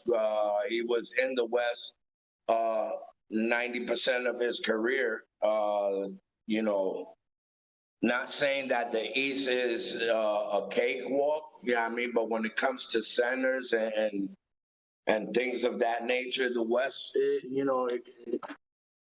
a little more competitive than the East, and in my opinion. So, you know what I mean? I think Cat has proven himself. I think I agree with Leon Rose. We do have that that old school Detroit Pistons feel, you know what I mean, with Chauncey, Ben Wallace, Rasheed Wallace, you know what I mean? So we're gonna do good. I can't wait to see all our guys are healthy, and let's get it popping, bro. I got my helmet ready. I'm not in Miami, but I got my helmet on standby, and if I gotta purchase an emergency helmet, we doing that. I think you need to.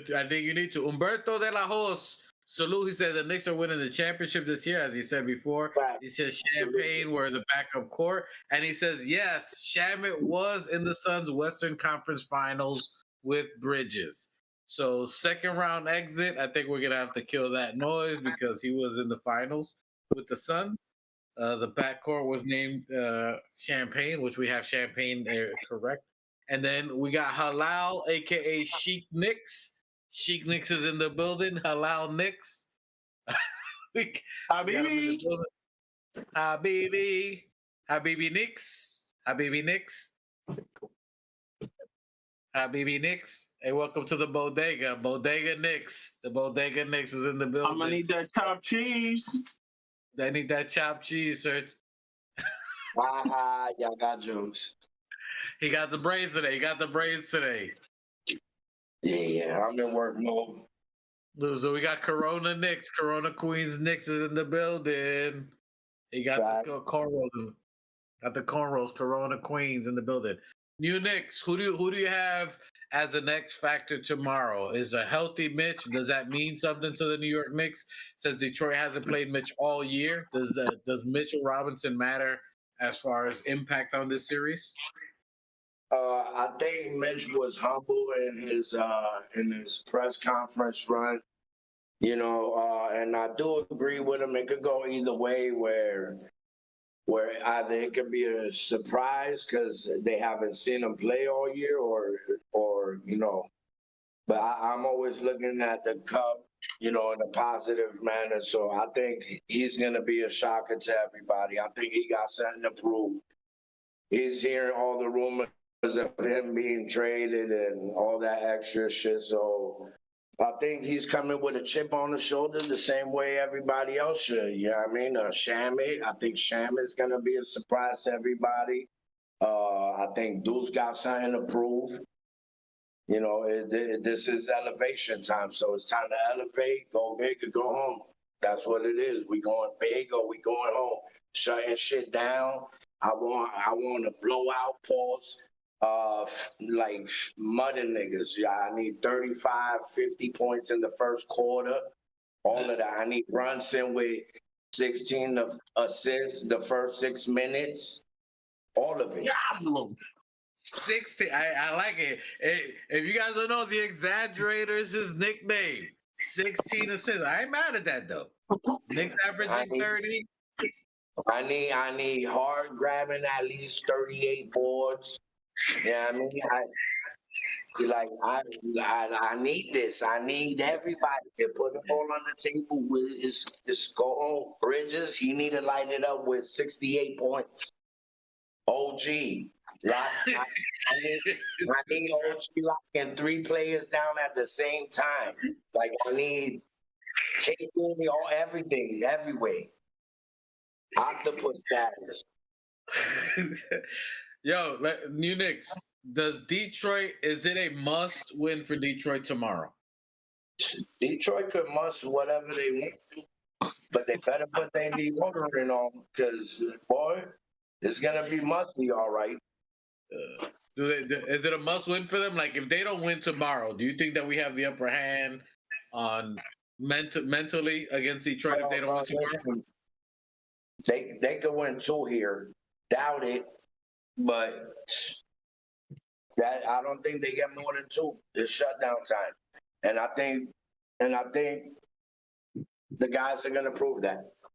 They're like, listen, the 7th player of the year on crash out season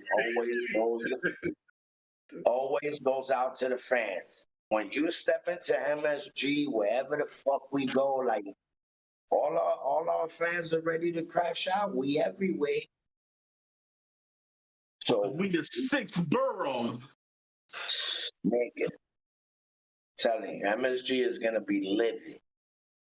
And Machete, what you got? What you got, Machete? You came in, guns a-blazing. Just listening to what Phil's saying. Okay. I'm not making any predictions. I mean, you know. I'll say I know you're not. I know you left your lucky rabbit's foot in your car, so you didn't have it today. But You know what, Machete? You know what? I'm gonna actually get you a rabbit's foot one of these days. it's got to be a blue and orange one on there. Mm-hmm. New Knicks. Who's your player? Who's your X Factor player for the Knicks and one for Detroit tomorrow? Who do you think is either or? Off the bench, I want to see Deuce do his thing. Player wise, I want Cat. I need Cat is very elemental and detrimental for us to have Cat and get him going and get his spirits up. You know what I mean? Like ASAP. He got 1,000. You know what I mean? I don't need no complaints. I don't need us playing for the refs. Like none of that. Yeah. No fighting. So I think Cat's gonna step it up. Crazy. I think Cat and Bridges. OG's been on this run. Let me not. OG has been on a run, and he's getting uglier. So I don't know. Bro, to me, bro, like it has to be a team thing. I want to pick out players individually, but I need the whole team to flourish. I need to have at least 35 assists for the game, 40 assists for the game. Because once the ball is flowing and getting to the open man, you know what I mean? I'd rather a greater shot than a good shot.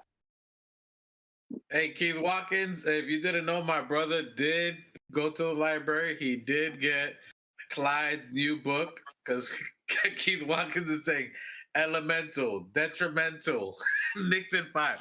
My brother has been reading Clyde's book. The Clydeisms. The Clydeisms. My brother's dropping Nixisms. Take and bake, baby. We can't hear you. We can't hear you. You're on mute. I said that's a natural New York thing for us of this era of New York, like the old New York, not the new York. But yeah, we on it like that. Spinning and winning. Spinning over 2 shots. That hat would have been fired if it was a Yankee hat. You see me? Oh, by the way, yes. Hey, now that we bring it up, yeah, fire. Loving it. Queens in the building. Queens in the building, baby. Big match, big Jets. Big match, big Jets. No, we're sorry. We're talking about winning here in this episode. We're talking about winning. I need you to find me that Nas song.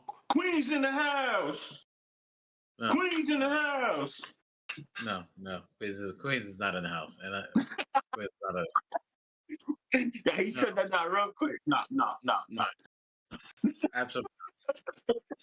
Salute to Elmhurst, Corona, Queens, all love in the building, but no. Queens Bridge. No. Shea Stadium is out of heat. Anyway, BX in the building. I'm loving our New York Knicks. This is going to be an interesting Shaq. Everybody's counting us out, but you know they need Knicks for clicks. It's going to be a tough series, but listen, New York Knicks tomorrow is a W. I'm giving a W. I'm guaranteeing a W only because that would be my OGs, would have been her birthday. So my OG Knicks is giving me a W tomorrow. It's gonna be. I'm hanging out W's to everybody. We get that W tomorrow. You get a W. That's right. You get a W. Everybody gets a W. Keith Watkins says he likes the brim. Keith.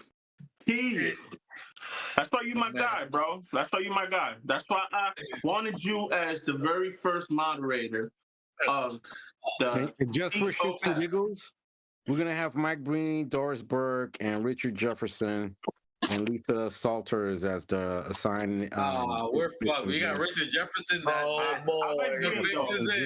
The fix is in. The only person that he mentioned that I like is Breen. And Doris Burke is the shit though. Doris Burke is cool too. She's He's a hater. I'm ready for the. I'm ready for the thing.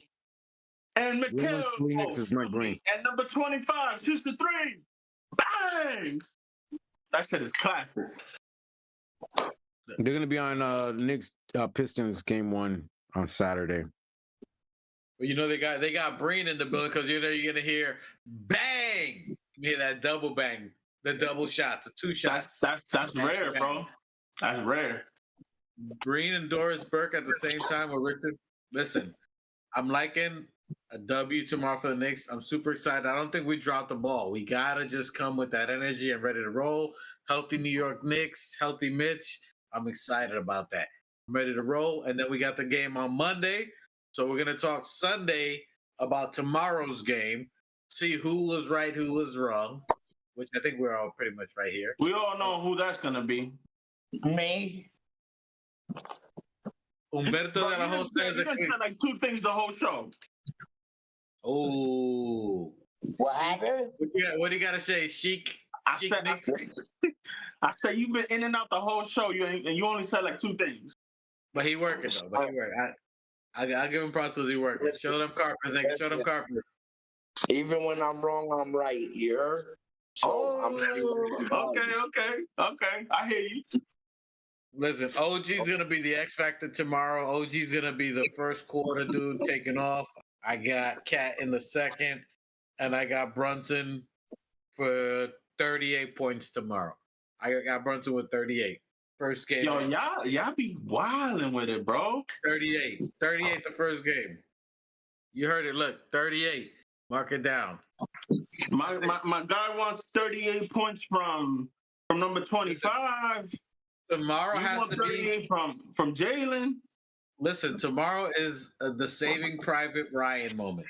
Oh, you remember that when he's doing the knife on Buddy? Nice and slow. Nice and slow. It has to be tomorrow. Listen, tomorrow would be my OG's birthday, nigga. Tomorrow is we getting that W. Tomorrow it's a slam dunk tomorrow. We got a W. I think we locked Cade Cunningham. Listen, it has to be everybody but Cade. Everybody but Cade gotta score tomorrow. That's the only way they beat us. I think just like the thumbnail I put there, we're gonna be like fly on shit. Cade Cunningham. That's how we're gonna be on him for defense. Like flies on shit. We're gonna be all over him, and he's forcing the turnovers. I'm gonna hold my man's accountable because I'm starting to get pissed, bro. He said he had the new intro for the playoffs. Where you at, bro? I'm working on it. I'm working on it. My man that was handling that suffered a heart attack. Oh, Almost lost him. Damn, speedy recovery to that nigga. apologies. Take your time, brother. Take your time. Shout out to my nigga Black, you know what I mean? Florida Film House. Yeah, he's doing good. But yeah, it was pretty bad for a hot second, but thank God, you know what I mean? He's back home. He's doing his thing at the office, back at work. So Would you say he's active? we'll have that intro. I'm here. Yeah, I'm putting it down, as you can see. Trying to get everything right in motion. Would you say he's activo? Yeah, hey, no leaks. Hey, watch the leaks. Yeah, but hey, by the way, good segue. My brother just segued into it. Billionaires Entertainment. We did a collaboration with two Mexican artists named MD, Mito, and DDL. New Wave. We just did a joint. We think we might hit the Grammys. Praying to God willing. But yeah, it's something fire. It'll be out May 1st. We recorded the song in one day. Did the video the next day, and it's about to be out May 1st. And if you guys saw the live, the last live, that was a precursor to what the video was like. Right. If you who got the bell notifications, you guys who watch the videos here, who watch the live. Yeah, what was that? Sunday? That was Sunday's pod? Yeah, you guys got a little, yeah, I mean, I'm working here, I'm working there, we working everywhere, you heard? Yeah, salute to Billionaires Entertainment, Black Empire. Salute to the squad out there. Salute to the whole squad. Shout out to the whole squad, MD, Mito, DDL, shout out to Chetty Scum 305, Chetty Scum, Black Empire, my little brother T-Bosh, producer / artist, JMP. It's about to be lit. Got a lot more coming as well, so you know what I mean? And just like what all I ask is when you guys blow up, don't forget us little people. Never that. I listen. Same way I got plans for that, I got plans. Got big plans for TOF. We might be doing this off of a yacht somewhere, you know what I mean? So stop playing with me, bro. Stop playing with me, bro. I'm just listen. The only thing, all y'all wifeys is gonna have to understand that the show must travel. We have, you know what I mean? Listen, I'm ready to drop the joint. I'm ready to drop. Listen, I've been bumping. I got to listen. I'm ready to drop. I can't even show you. Well, all us married niggas ain't going nowhere. He said it's just you. He says it's. He said. Word. Hey Mikey, you better be ready, my boy. Word. Wifey said I can't go. I'll be like, Mikey, jump on the plane. Let's go. Anyway, salute to you guys. And just like Billionaires Entertainment, the New Knicks, the Knickerbockers tomorrow are going to be activo. We're going to be active at it tomorrow. Salute to you guys. Everybody in the chat, salute to all of you. Just Knicks, who's been, I'm telling you, he said New Knicks, be ready. He's almost healed. He's like Jalen Brunson. He's been with the New York Knicks medical staff. He's been healing. He's ready. He's been talking greasy. He said you was talking all that shit last year. You ain't ready. He said he's gonna leave you like beef stew against Cat. I mean, I don't know. I heard Just Nick saying something. He said he's ready. That's a good question. He was in the chat. How old is he? How old is Just Nick? I mean, Just Nick, you got to talk. He said he was ready. He said he's gonna have Machete where the referee. He said Machete's gonna ref. He said, Machete, are you gonna ref? He said Machete's fair and referee. Listen, I promise everybody, this is where you will find just Knicks. You'll go right here in my pocket, right there, and you just Knicks. You in my pocket. You my son. You'll be in the pocket. Hey man, just give me a week's notice so I can head out there and watch it. Okay, we watch it. Hey, listen, we're gonna do live because Keith Watkins is gonna be videotaping. Keith Watkins has his grandchildren in each corner. He's gonna have them different angles. They're gonna be refereeing it. You said right? They're gonna be refereeing. Machete's gonna be the umpire on this, so you know. Keith Watkins said, "Oh hell no!" At the grandkids, listen, they got iPhones and iPads. They can just hold the iPad and get the different angles on. You on mute? You on mute? Mikey, listen. You better get that Patreon going. We will get the TOF Patreon going. We need the Patreon. Come on, man. We need that paper. Let's go. Yeah, I mean, it's time. You know what I mean? Well, listen, the merch is getting cooked up. It's in the oven. It's marinating. All of that. So let's get it 500 so we can get the merch up, get the support from the merch to help us go on to bigger and better things. You know what I mean?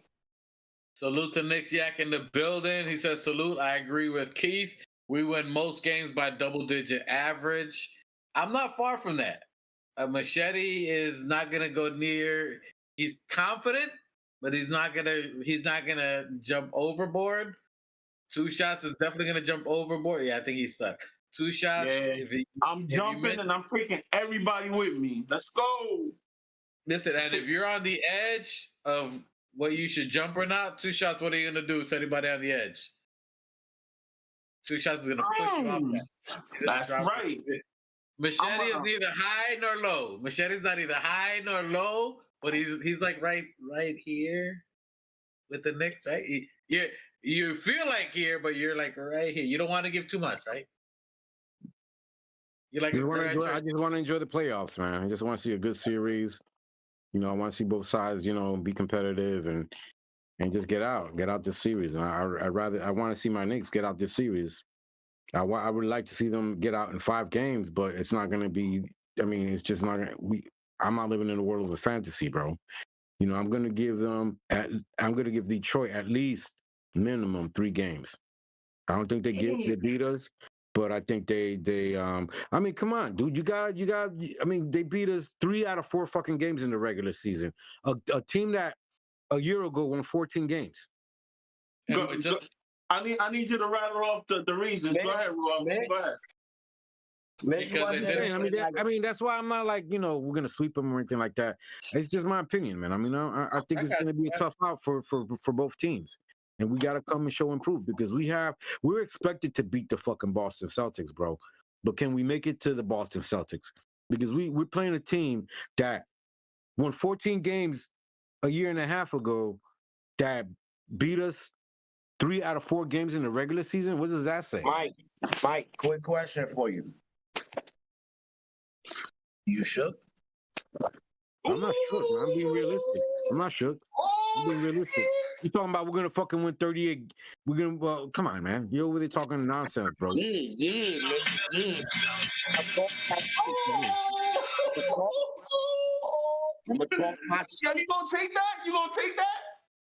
Listen. I don't care what they say, man. I mean, I'm just my opinion. I'm just giving them a lot more respect. And I'm usually right anyway. So listen, it's all right. You could be right, but listen, ain't nothing shook out here. Yeah, I'm being realistic. You got to know your enemy. Wait, but you said something that I think Keith Watkins is asking. Maybe you want to clarify yourself because you said what? Who expects us to beat Boston? Did you mean that we're expected to beat Detroit? Or that we're No. In the beginning of the season, everybody was talking about we're going to knock Boston out. Am I right or am I wrong? Okay. In the beginning of the season. Okay. Yeah. Okay. In the beginning of the season, I just thought y'all ain't looking at the math. We're supposed to have had a team, and I don't know if that talk in the beginning of the season about us knocking Boston out was because we still had Hartenstein and DiVincenzo was if it was all before that happened, and then after it Appreciate the happened, heart. things changed. Or we got Cat, or we got OG, and all that shit. But we still lost to a team that a year ago won 14, 17 wins, and came and beat us 3 out of 4 games in the regular season. I'm just being realistic.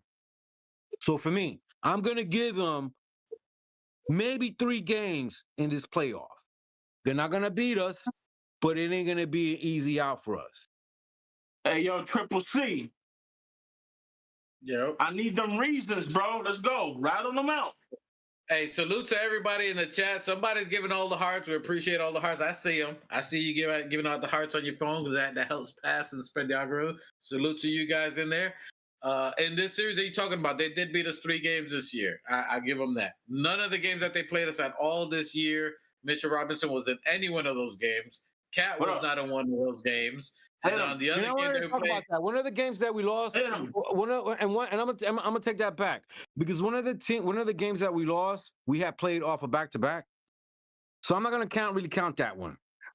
I'm not really gonna count that one. I think that we played them at back-to-back. Was that the one that we went into overtime and they won? Well, that means you really can't count none of them because Mitch wasn't there in none of those games. No, you're gonna count those because even if Mitch wasn't in the game, how you're not gonna count those games? Just because he wasn't in the game, you're not gonna count the fucking game he wasn't in the games? That don't mean shit. Nah, what I'm saying is that they soft and we ain't worried about shit out here. We outside. You heard? Well, then that means that we got something they haven't seen yet.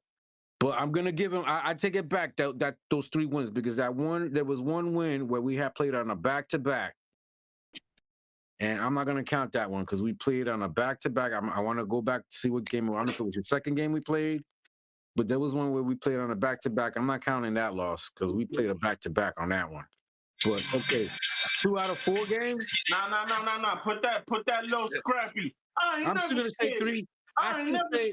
I still say we go 7 games. 7. I mean,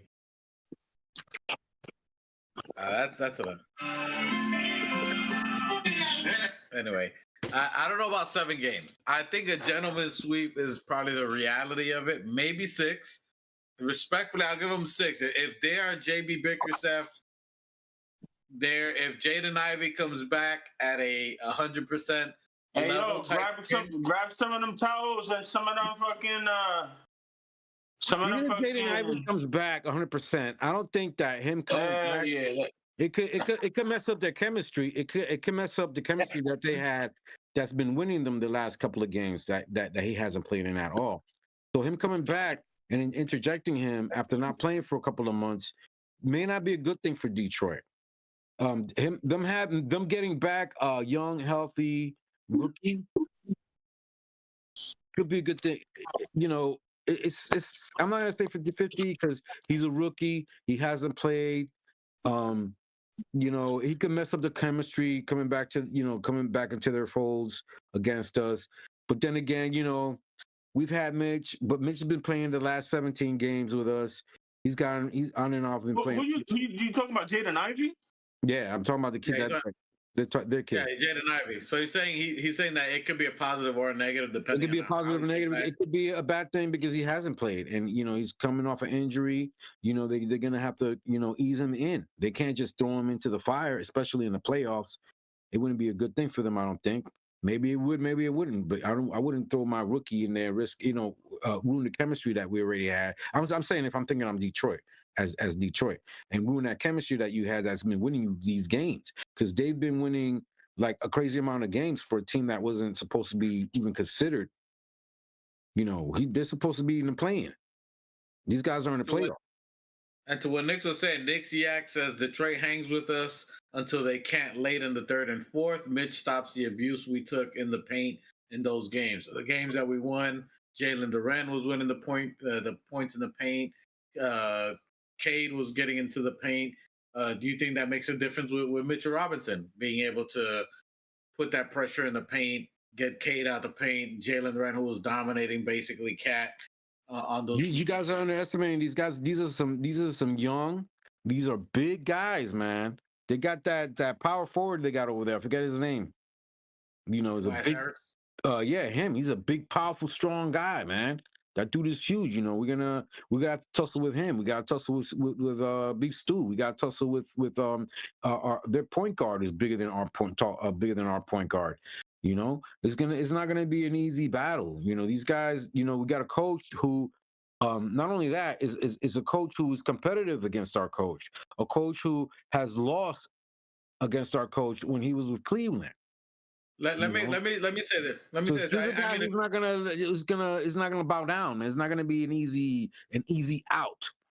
let me say this point to you, to Machete, and I don't mean it to you in general, just in general. Like what I'm trying to say, I don't think we disrespect Detroit. I don't think we're counting them out in any aspect. But at the same time, we have to respect what we have. We have a coach who's been in the playoffs 4 years out of 5. We have Mitchell Robinson, who's been in the playoffs 3 last 4 years, who's a veteran experience in playoffs. We have Cat, who's been Can in you the really say Western that? I Conference. mean, can you really say that? He's really been mostly injured in the playoffs. But did he play in the playoffs? And did he have impact in the When playoffs? he Yes, was yes, yes. healthy, but he's But been injured. the games he played in the playoffs, was he impactful? Yes or no? Yeah, he was. Of course he And was. then that stops there. Whether he missed a bunch of games, when he played in the playoffs, he was impactful and by a lot. I just Like don't he think that he's played dominated. a lot of playoff games But because he's when he been did injured. play, he But when he dominated. played, he was good. But when he dominated, He, I'm sure. he dominated. Jared Allen and Mobley. He dominated 2 players and one the top player. So he dominated in every series. He dominated Embiid. You can't discredit what he did and the impact he had on those teams. So he's an impactful playoff player. And then you have Cat, who was the Western Conference Finals last year, just a year separated. Then you got Jalen Brunson, who was averaging nearly 45 points in the playoffs for the most part against teams that had almost 60 last year. So he was balling out last year. So you got players who've been in it.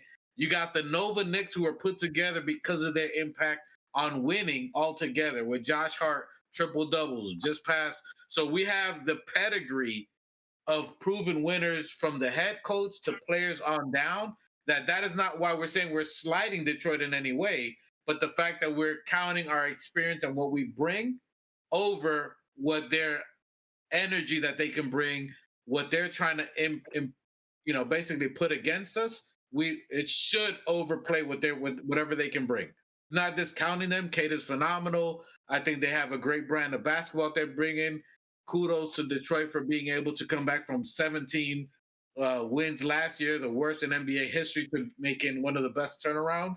I think that's phenomenal and definitely noteworthy. But in the reality of what we've assembled, who we have from the coach on down, I think we should, if we play anything less than a gentleman's sweep, would be a negative on Yeah. the New York. I don't see that gentleman sweep. I said anything, in my opinion. I mean, even 6 is respectful, which I think they can, but we shouldn't even let it get to 6. If I'm being honest, based off our skill set, we shouldn't. I'm not saying could it happen. It's the playoffs. Anything can happen, but it shouldn't get to 6 or 7, in my opinion. Just skill set wise, coaching wise, everything that we have, it should not get to 6. It should be a gentleman's sweep at best, and then rest for whoever we got next, which I think would be Orlando. But overall, I think skill wise, talent wise, experience wise, coaching wise, it shouldn't be more than 6 games. And that's just the reality. It's not dissing the other team. It's not dissing JB Biggerstaff. It's not dissing the young players. But skills wise, it should be something that we've dominated. Prior to those 3 games that they won, we won 15 in a row against Detroit. So it's not like we're playing Boston, OKC, or a different level. Can they beat? Of course, it's NBA. You can't sleep on anybody. This, as Raul would always says, this is the league. You know what I'm saying? But I give them that 1 for this is the league, maybe 2. I can't see 3. I can't see. We can hope that we. I mean, I'm just giving them conservatively that we win in 6, and that Orlando can tie up Boston all 7 games. That would be great. I don't see it. I see Orlando. I see Boston. Gentlemen sweeping the Magic. Gentlemen sweeping the Magic, and resting after 5 games, and then we're still playing 1 or 2 games. I don't know about a gentleman. Listen, I think Orlando has enough skill set to give Boston a run, and I think Boston can ultimately take them 6 or 7. I think it can go a 7 because of their skill set, and I think they ultimately beat Orlando because Jalen Suggs is not there. If Jalen Suggs was playing, he was runner-up for Defensive Player of the Year. I would have given Orlando the advantage on that. I still think they could take them 6. They beat them 6 out of 4 games that they've played them. So I really like Orlando in that series. But for us, when you look at JB Bickerstaff, he had a way better talent. If you're looking at Cleveland versus Detroit, who would you say is a better team, Cleveland or Detroit? Cleveland. Cleveland. Well, okay, and JB Bickerstaff had that team, and that team had nothing for the New York Knicks with a healthy Mitch. You know what I'm saying? And now you got a healthy Mitch, and you give him a less talented team with less experience against us, and we have a more talented team that we had in that time when we went against Cleveland. That's what I'm looking at the matchup that it shouldn't match up more than 6 or 7 games. That's the only way I'm looking at. Now, could anything happen? Of course. This is a league. This is the NBA. Anybody can have a great game. They got Beasley, Tim Hardaway. Any of them could go off. That's why I give them at most 2 games. But I think this is a series that we should focus in, get to who we're supposed to be, get to the Knicks at who we've anticipated in the beginning of the year, as you were saying in October. And I think we need to showcase that this series. Anything farther than 6 games would not look good for us, in my opinion. I agree. You know what I mean? And then whoever wins out of that next game, we go from there. But I don't know. I like it. I like us winning tomorrow. First game, Garden, well-rested New York Knickerbockers. It'll be very tough for Detroit to beat us. So can I ask you a question? How's the format? It's going to be the first 2 games at MSG, and then the next 2 games in Detroit, and then back and forth. 2-2-1. I think it's 7 games. 2-1. Yeah, 2-2-1-1-1. I think that's a format. 2-2-1-1-1. Mm-hmm. So 2 here, 2 in Detroit, 1 in New York, 1 in Detroit, 1 at home. If it goes 7. Yeah, 3, 4, and 6 will be in Detroit. And on top of that, like I said, I'm gonna give him 3. I'm gonna give Detroit 3 wins. Hopefully, I'm wrong. Do you think they get one in the Garden? Which game? I don't know which fucking game. I think they get one. In the second one. It could be the first. It could be the second. It could be the 5th. I don't think they get the first game. If, in all honesty, it could be the first. It could be the second. It could be the 7th. In all honesty, I think they would get the second game if they get one. If they get one, would be the second game. I'm just hoping that Jalen Brunson, that we make adjustment and that Jalen Brunson finds a way to outsmart. I think I'm counting on Jalen Brunson's intelligence to finally outwit them. In the end, he's gonna have to. He's the most rested of our starters right now. Hopefully any injury to that ankle or whatever it was that he hurt is null and void, and he's had a chance to rest, came back, played a few games, and is getting another week's rest. So I'm hoping that he's physically okay, and then when we play, that he's able to adjust on the court and outsmart Detroit, because he can. He's deadly. Jalen Brunson still is the only guy who scored 5 40-point games straight in a row last year. So he's capable of doing that. Let me ask you, then you Knicks, and then 2 shots on that. Now that everybody's healthy for the New York Knickerbockers, Machete, you've been talking about it. New Knicks, you've been talking about Jalen Brunson facilitating, not being a ball hog, ball stopper.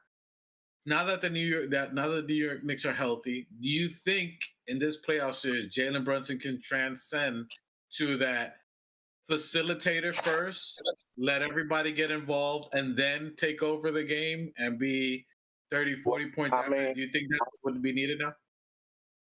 I'm gonna answer that real quick. With his injury, it showed that everybody was pressed to elevate right here, right now, with Brunson gone, and which everybody did. held it together, and I think that right there showed Brunson that he has to learn how to. I mean, every year he elevates. Every year, everybody in the team elevates, and this is where that time of the year comes where they elevate. And like I said, you're gonna see him refer a lot to his brothers, like he did uh, when they were in the Nova. You feel what I'm saying? So uh, it's a little bit more different than last year. You know what I mean? With Randall and everybody else, there's a whole new squad, and he knows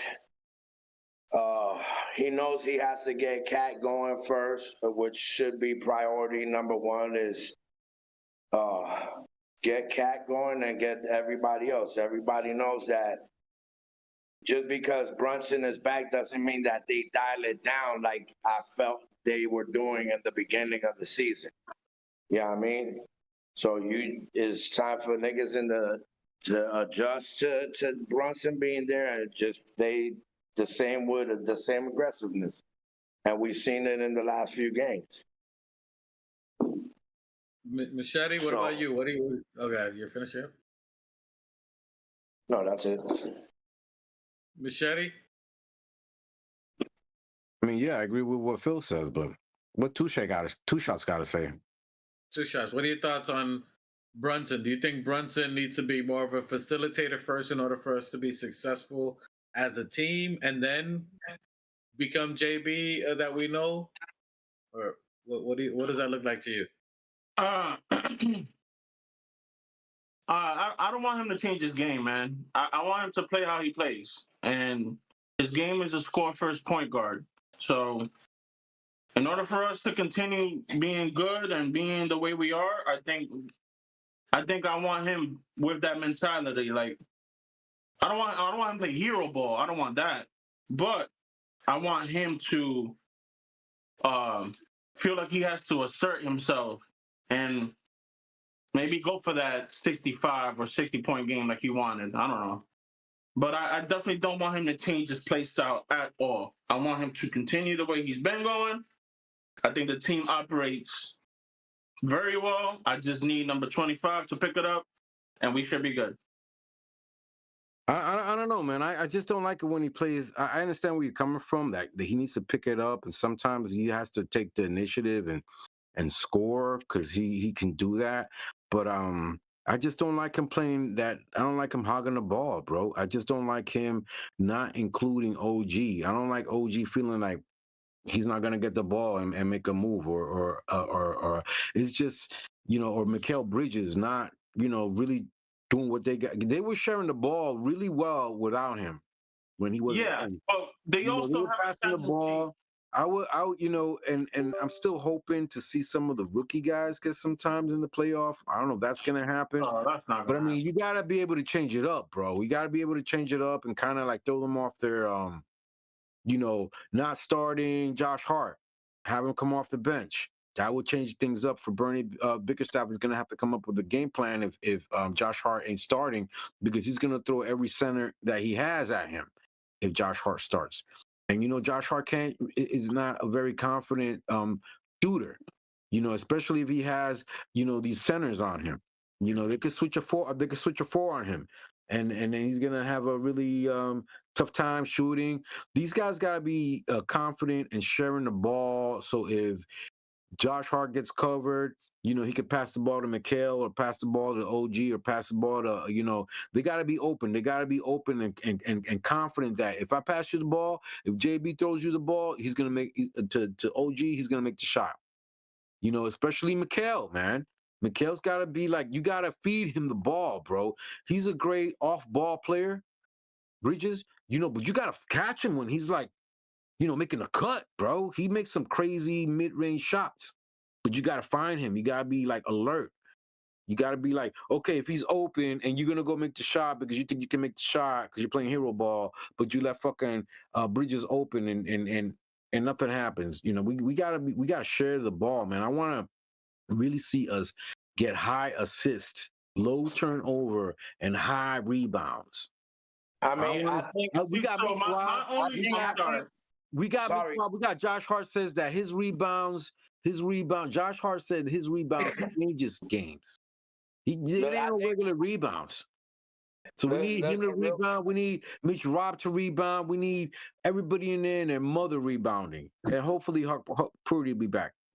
I mean, I think what Mike was saying when it comes to Brunson is that like a lot of good point guards, they lead their players into the spot with their passes, getting it there a step and a step ahead. You know, kind of leading them into the play. You know what I mean? So Brunson has to get into that set mode. You know what I mean? Listen, so my only pushback to what he said is we have a tendency a lot of times that when that we get into like this overpassing and nobody wants to shoot mentality. And that's why I don't want JB to switch his play style because there's times where the offense just stagnates and nobody hits a bucket. I mean, you see 4, 5, 6, 7 passes, and it ends up being like a fucking 3-point heave that nobody expects to go in. And for some reason, a ton of that lands on Josh Hart, and he's the one that has to shoot up that last second three. I don't know why, because he's like clearly not the best 3-point shooter in the team. But for some reason, like I said, when we get into that mentality of, oh, I want to get player XYZ involved, and we start passing and we start doing all this shit, then the offense just stagnates. And we have possessions, minutes, where we go without buckets. So that's why I need JB to stay on his game plan, especially when the offense is not what it is. I need him to take over, make the bucket, and get everybody back in the flow. Again, I don't want him playing hero ball because there's a difference between, you know, playing your offensive-minded point guard game and playing hero ball, meaning shooting when you're being triple teamed, shooting when you're being hacked 17 different times. And like you said, maybe you do have somebody on the corner, but you don't pass it to them. So there is a difference. I need him to hone into his scoring threat and then also distribute. So like when the offense gets stagnated and we go minutes without a bucket, yeah, then he can take over. Because that's my only pushback. Because we tend to fall into that like overpassing, and then we pass up a good shot to try to get a great shot, which ends up being a heave, a 3-point heave. You get what I'm trying to say? Yeah, I got you. I actually think, and I respect all your opinions you guys saying. I think in order for us to get to this level, to where we get a chip, he has to be. If you look at games that we've dominated, that we obliterated teams, Jalen Brunson was somewhere around like 28 points and like 12 assists, 10 assists, something like that, where he's moving a rock. I believe to what you're saying, I agree with you. He has to be that killer. But in spurts, when we are stagnant, as you're talking about, when we're not getting that shot, give me the effing rock, and I'm gonna chuck this three or make my move again, and let me clear the lane. I think you could give Brunson 5, 6 seconds on the clock if it's stagnant for 18 seconds. You try the OG, you try the Bridges, something like that. Give me with the last 6 seconds, give me the rock. And I think let him work from there. But I think we saw something with OG in those last couple of games. OG getting 28 points a game, 20 points a game. I think that was, you know what I'm saying, the key to what will get us to this level. And I think we needed that bully, that Julius Randle-esque bully in the paint that OG basically unlocked, where you can't stop in the paint, where you see if he gives you that punk fade and he's going to the lane. I mean, I like the OG dunking, hanging, looking like that reverse Jordan. You know what I'm saying? Like that OG's different. You know what I'm saying? That OG's different. And I think that is the X factor for us to take it to that next level, where I think you need to let OG, you know, Cat do what they do early, see what Mikal Bridges can do, and then last 6 seconds you give it to Brunson. I think Mikal, to be honest, is almost the last choice because he can get to the paint. He can slice. If any one of them aren't doing anything, he's gonna be cutting anyway, and he can do something if you catch him cutting in time. So Mikal Bridges could work with any one of those three as he's slicing, cutting, or at the corner three. So you can always default to Mikal Bridges in that aspect. But I think you need to get an OG Cat early. I think especially Cat, needs that confidence. He needs to see it going early. OG, you let them cook early. And that's going to free up Brunson because we've seen, that they're doubling Brunson off the rip.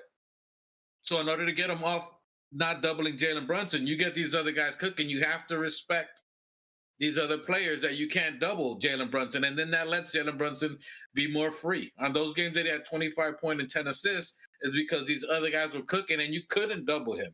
You had to stop Cat because Cat's giving you 34 and 14. You had to stop OG because he gave you 22, 6, and 5. You know what I mean? And then you got Mikal Bridges cooking. That is going to be the recipe moving forward for us to win. And as you said, I mean, once Jalen Brunson's cooking, he can give you 15 and a quarter. He can give you 12 and a quarter. And that's all. He just needs to see one or two go in. I'm saying, so he's that good that in order for him to be who we want him to be, Jalen Brunson MVP level, you got to let these other guys cook. You got to let them get that confidence going in. And that's just my opinion. But I think OG and Cat need to be right off the bat aggressive. OG, when we dominated Detroit, OG was cooking in the first 10, 12 points in the first quarter. They couldn't stop him in the paint. They couldn't stop him from the three. When you get OG confident, there's nobody physically who can compete with him, even if it's Beef Stew. You're going to get Beef Stew in foul trouble. You're going to get Cade in foul trouble. You're going to get their key players in trouble. So you got to get OG involved early, and then they can't stop Cat no matter what he does. So I think OG to me is my X factor in this series. I think you got to let him cook. Let Jalen Brunson. If Jalen Brunson gets 20 and 10, 20 and 8, 20 and 9, that's us winning by 20 plus, in my opinion. If you get those low turnover, low numbers for Jalen Brunson, high assists, we're up by 20 plus points, and that's what's proven to be in all these games. When we went against Denver, when we blew them out, when we went against Philly blowing them out, you had Jalen Brunson with 20 plus and maybe 8 to 10 assists. It wasn't that he was getting 50, 60 points. You know what I mean? It was everybody else getting involved, and I think that's the key for us in order to get this chip. So that's what I'm thinking early.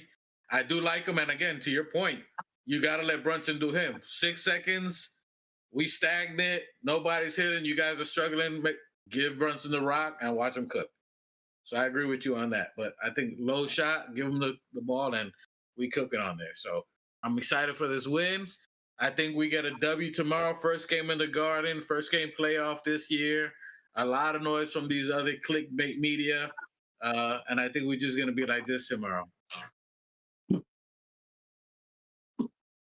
Talk that. That would be nice. Final thoughts for you, Two Shots. Tomorrow's game. You stoked? W. What? Talk to me. Like final thoughts. Yeah, I'm excited. Like I said in the beginning of the pod, it's 0-0, fresh slate. They could write their history. We could go down as, an average team in the regular season and phenomenal in the playoffs, or average team in the regular season and we crash out in the playoffs. It's really all in their hands. And I'm hoping that everybody, got their head on right, they're focused, they're not, joshing around. And I'm hoping that Thibodeau could maybe incorporate some of the adjustments that we mentioned, the starting Mitch or whatever, I just want a nice, smooth first round because, like I said, I believe that we're gonna take it in the first round. And then, when we gotta face the big dogs, we're gonna have some questions, but I'm hoping that we pull through. So that's basically it. I just want everybody focused, and I want everybody to play their game, and I want everybody to do what they have to do so we can move on to the next round. I like that. Machete, your thoughts on tomorrow's game? Oh, and no podcast. I'm kidding.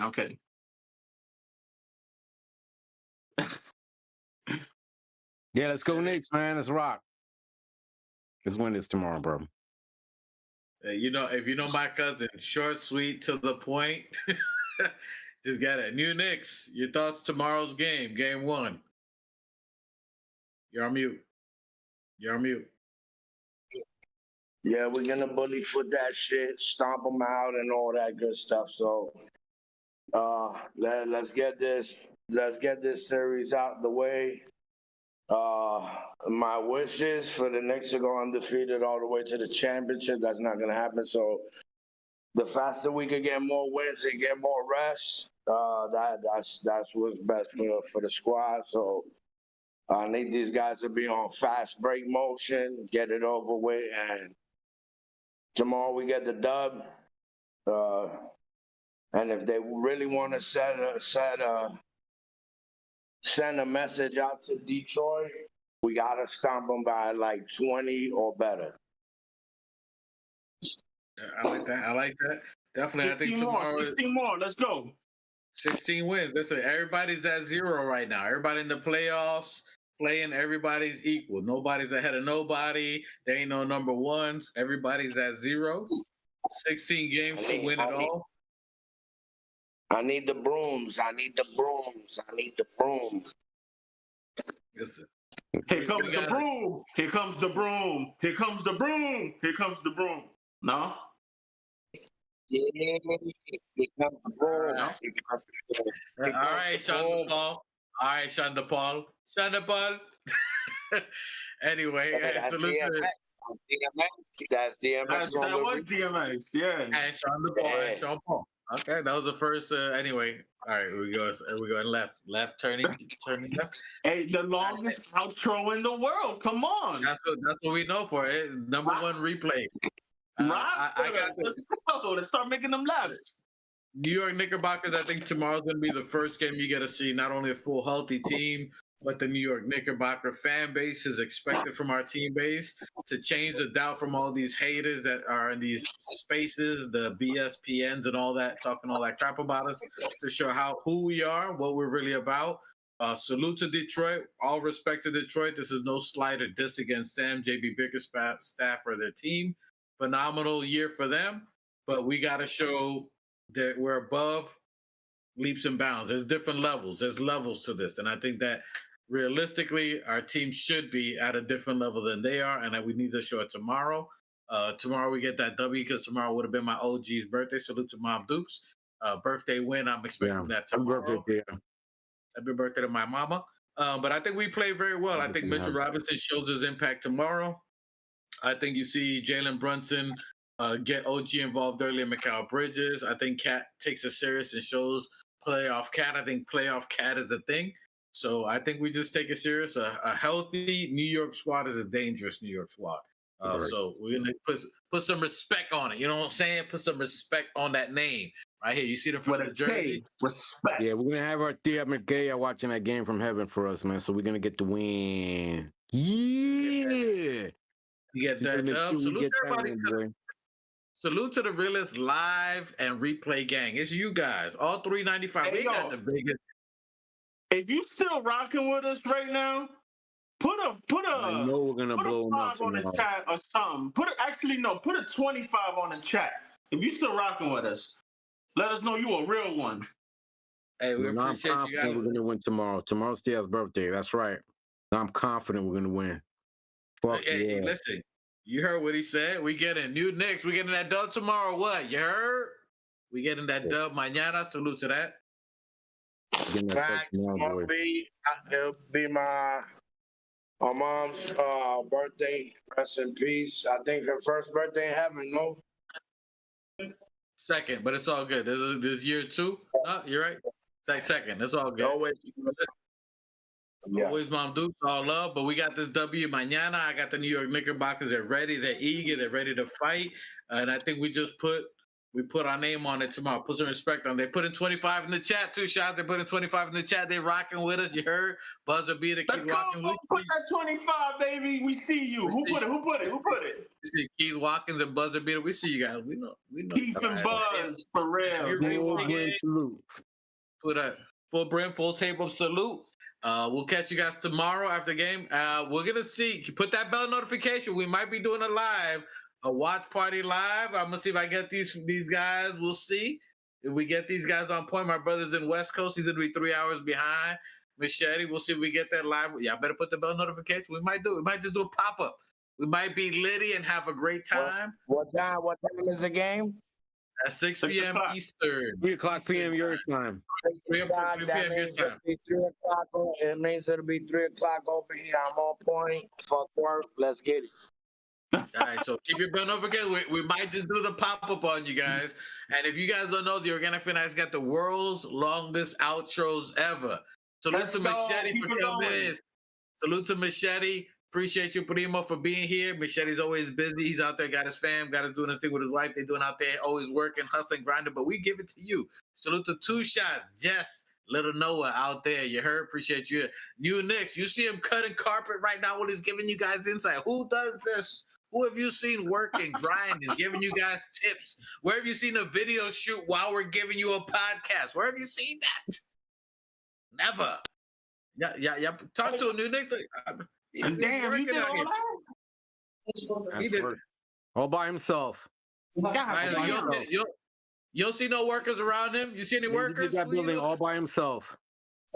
Who you see that? This guy is moving. No knee pads. Hey, yo. Hey, yeah, the Activo. My brother's Activo out there. So Yo, you are. Hey, Yo, never send him nothing, bro. send a song to, boy. Hey, this nigga, hey, I'm not saying anything. I'm not. Listen, you didn't hear nothing, but if you Shazammed it, Hey, man, don't send this dude nothing no more, bro. I'm a promoter. I'm getting ready to the top of the chart. Listen, May 1st, be on the lookout. Activo, MD, Mito, and DDN featuring Millionaires, Chetty Scum, and also my guy Cash, Mr. Get the Bag, who worked with Dre, Cardi B, and numerous other artists. So it's a sancocho like you never heard. You heard?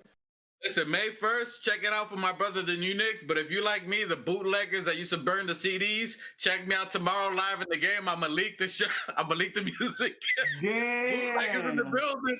Bootleggers in the building. I'm selling you burnt Hey. CDs. I'm selling you burnt Listen, Yo. $3. you playing? Send me the cash app, $3. Hey, you playing with the Mexicans, my boy. I suggest Cartel? Are you saying cartel? Orale! Hey, who? What? Allegedly. Nah, I'll make Hey, you yo, man, terrorist. I don't like where this I'm gonna get- conversation is going, man. I'm not Don't trying let to the get ice. Don't let ice Yeah. go anywhere. Ice. listen. Seriously, bro. I'm about to Mike, block my face. Yo, listen, let's shut You know this what's shit happening, down. guys? You This know what's is already- happening? Hey yo, I ain't had nothing to do with this leak. All right, we good over here. This is all Ruel to my right. I don't know where he is, somewhere in the screen. Listen, It's $10 all good. cash app, you get the whole album. $10 cash app, you get the whole album. That's family on this side, you heard? It's all up. That's It's all up. family. Allegedly, there's an album leak. Allegedly. Cash Hey, well, app, I ain't trying to get cut. You Super feel me? chats, So, super chats accepted. Super chats accepted. You stupid boy. yeah, Hey, Mike, can you get this nigga off the screen, boy? Yo, we out here. We'll catch you guys tomorrow. You been smoking? You been smoking? Somebody gave you an edible. Yo, somebody. Yo, mute this.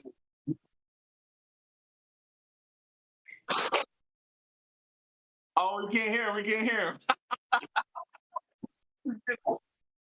him. Check you guys tomorrow. Put the bell notification. All right, I'm back. Put the bell notification. You know, put the bell notification. We might be live allegedly tomorrow for the watch party. We'll see this one in LA. Machete out there, wherever he's at, I hear. Two shots. Appreciate you guys. Love for you, Manito. Love to all my brothers, my cousin. Ain't the same.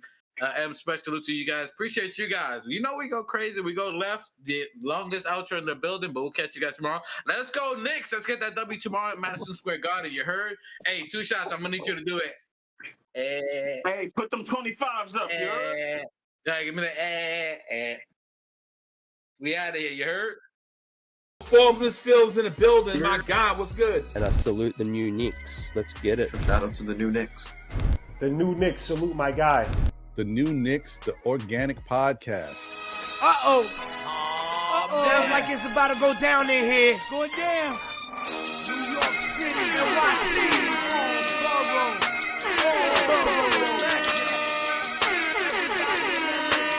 MSG, stand up. Brooklyn, Staten in the Bronx. Manhattan, Queens, what you want? We want the Knicks. We want the Knicks. We want the Knicks. We want the Knicks. Brooklyn, Staten in the Bronx. Manhattan, Queens, what you want? We want the Knicks. We want the Knicks. We want the Knicks. We want the Knicks.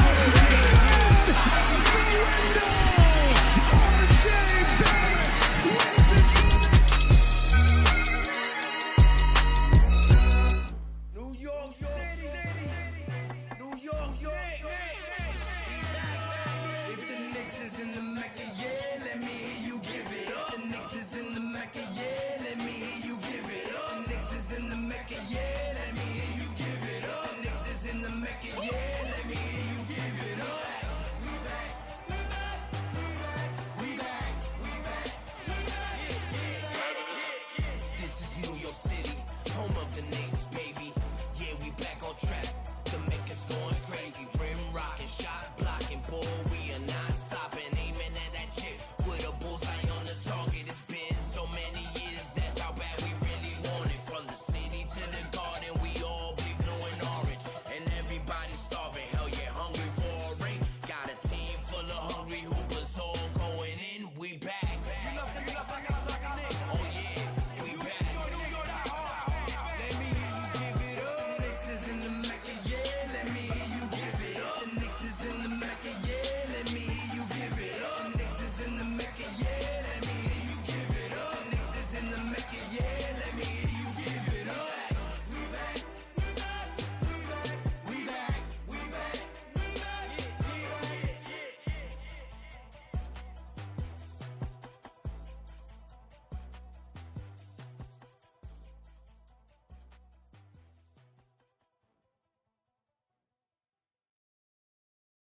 New York City.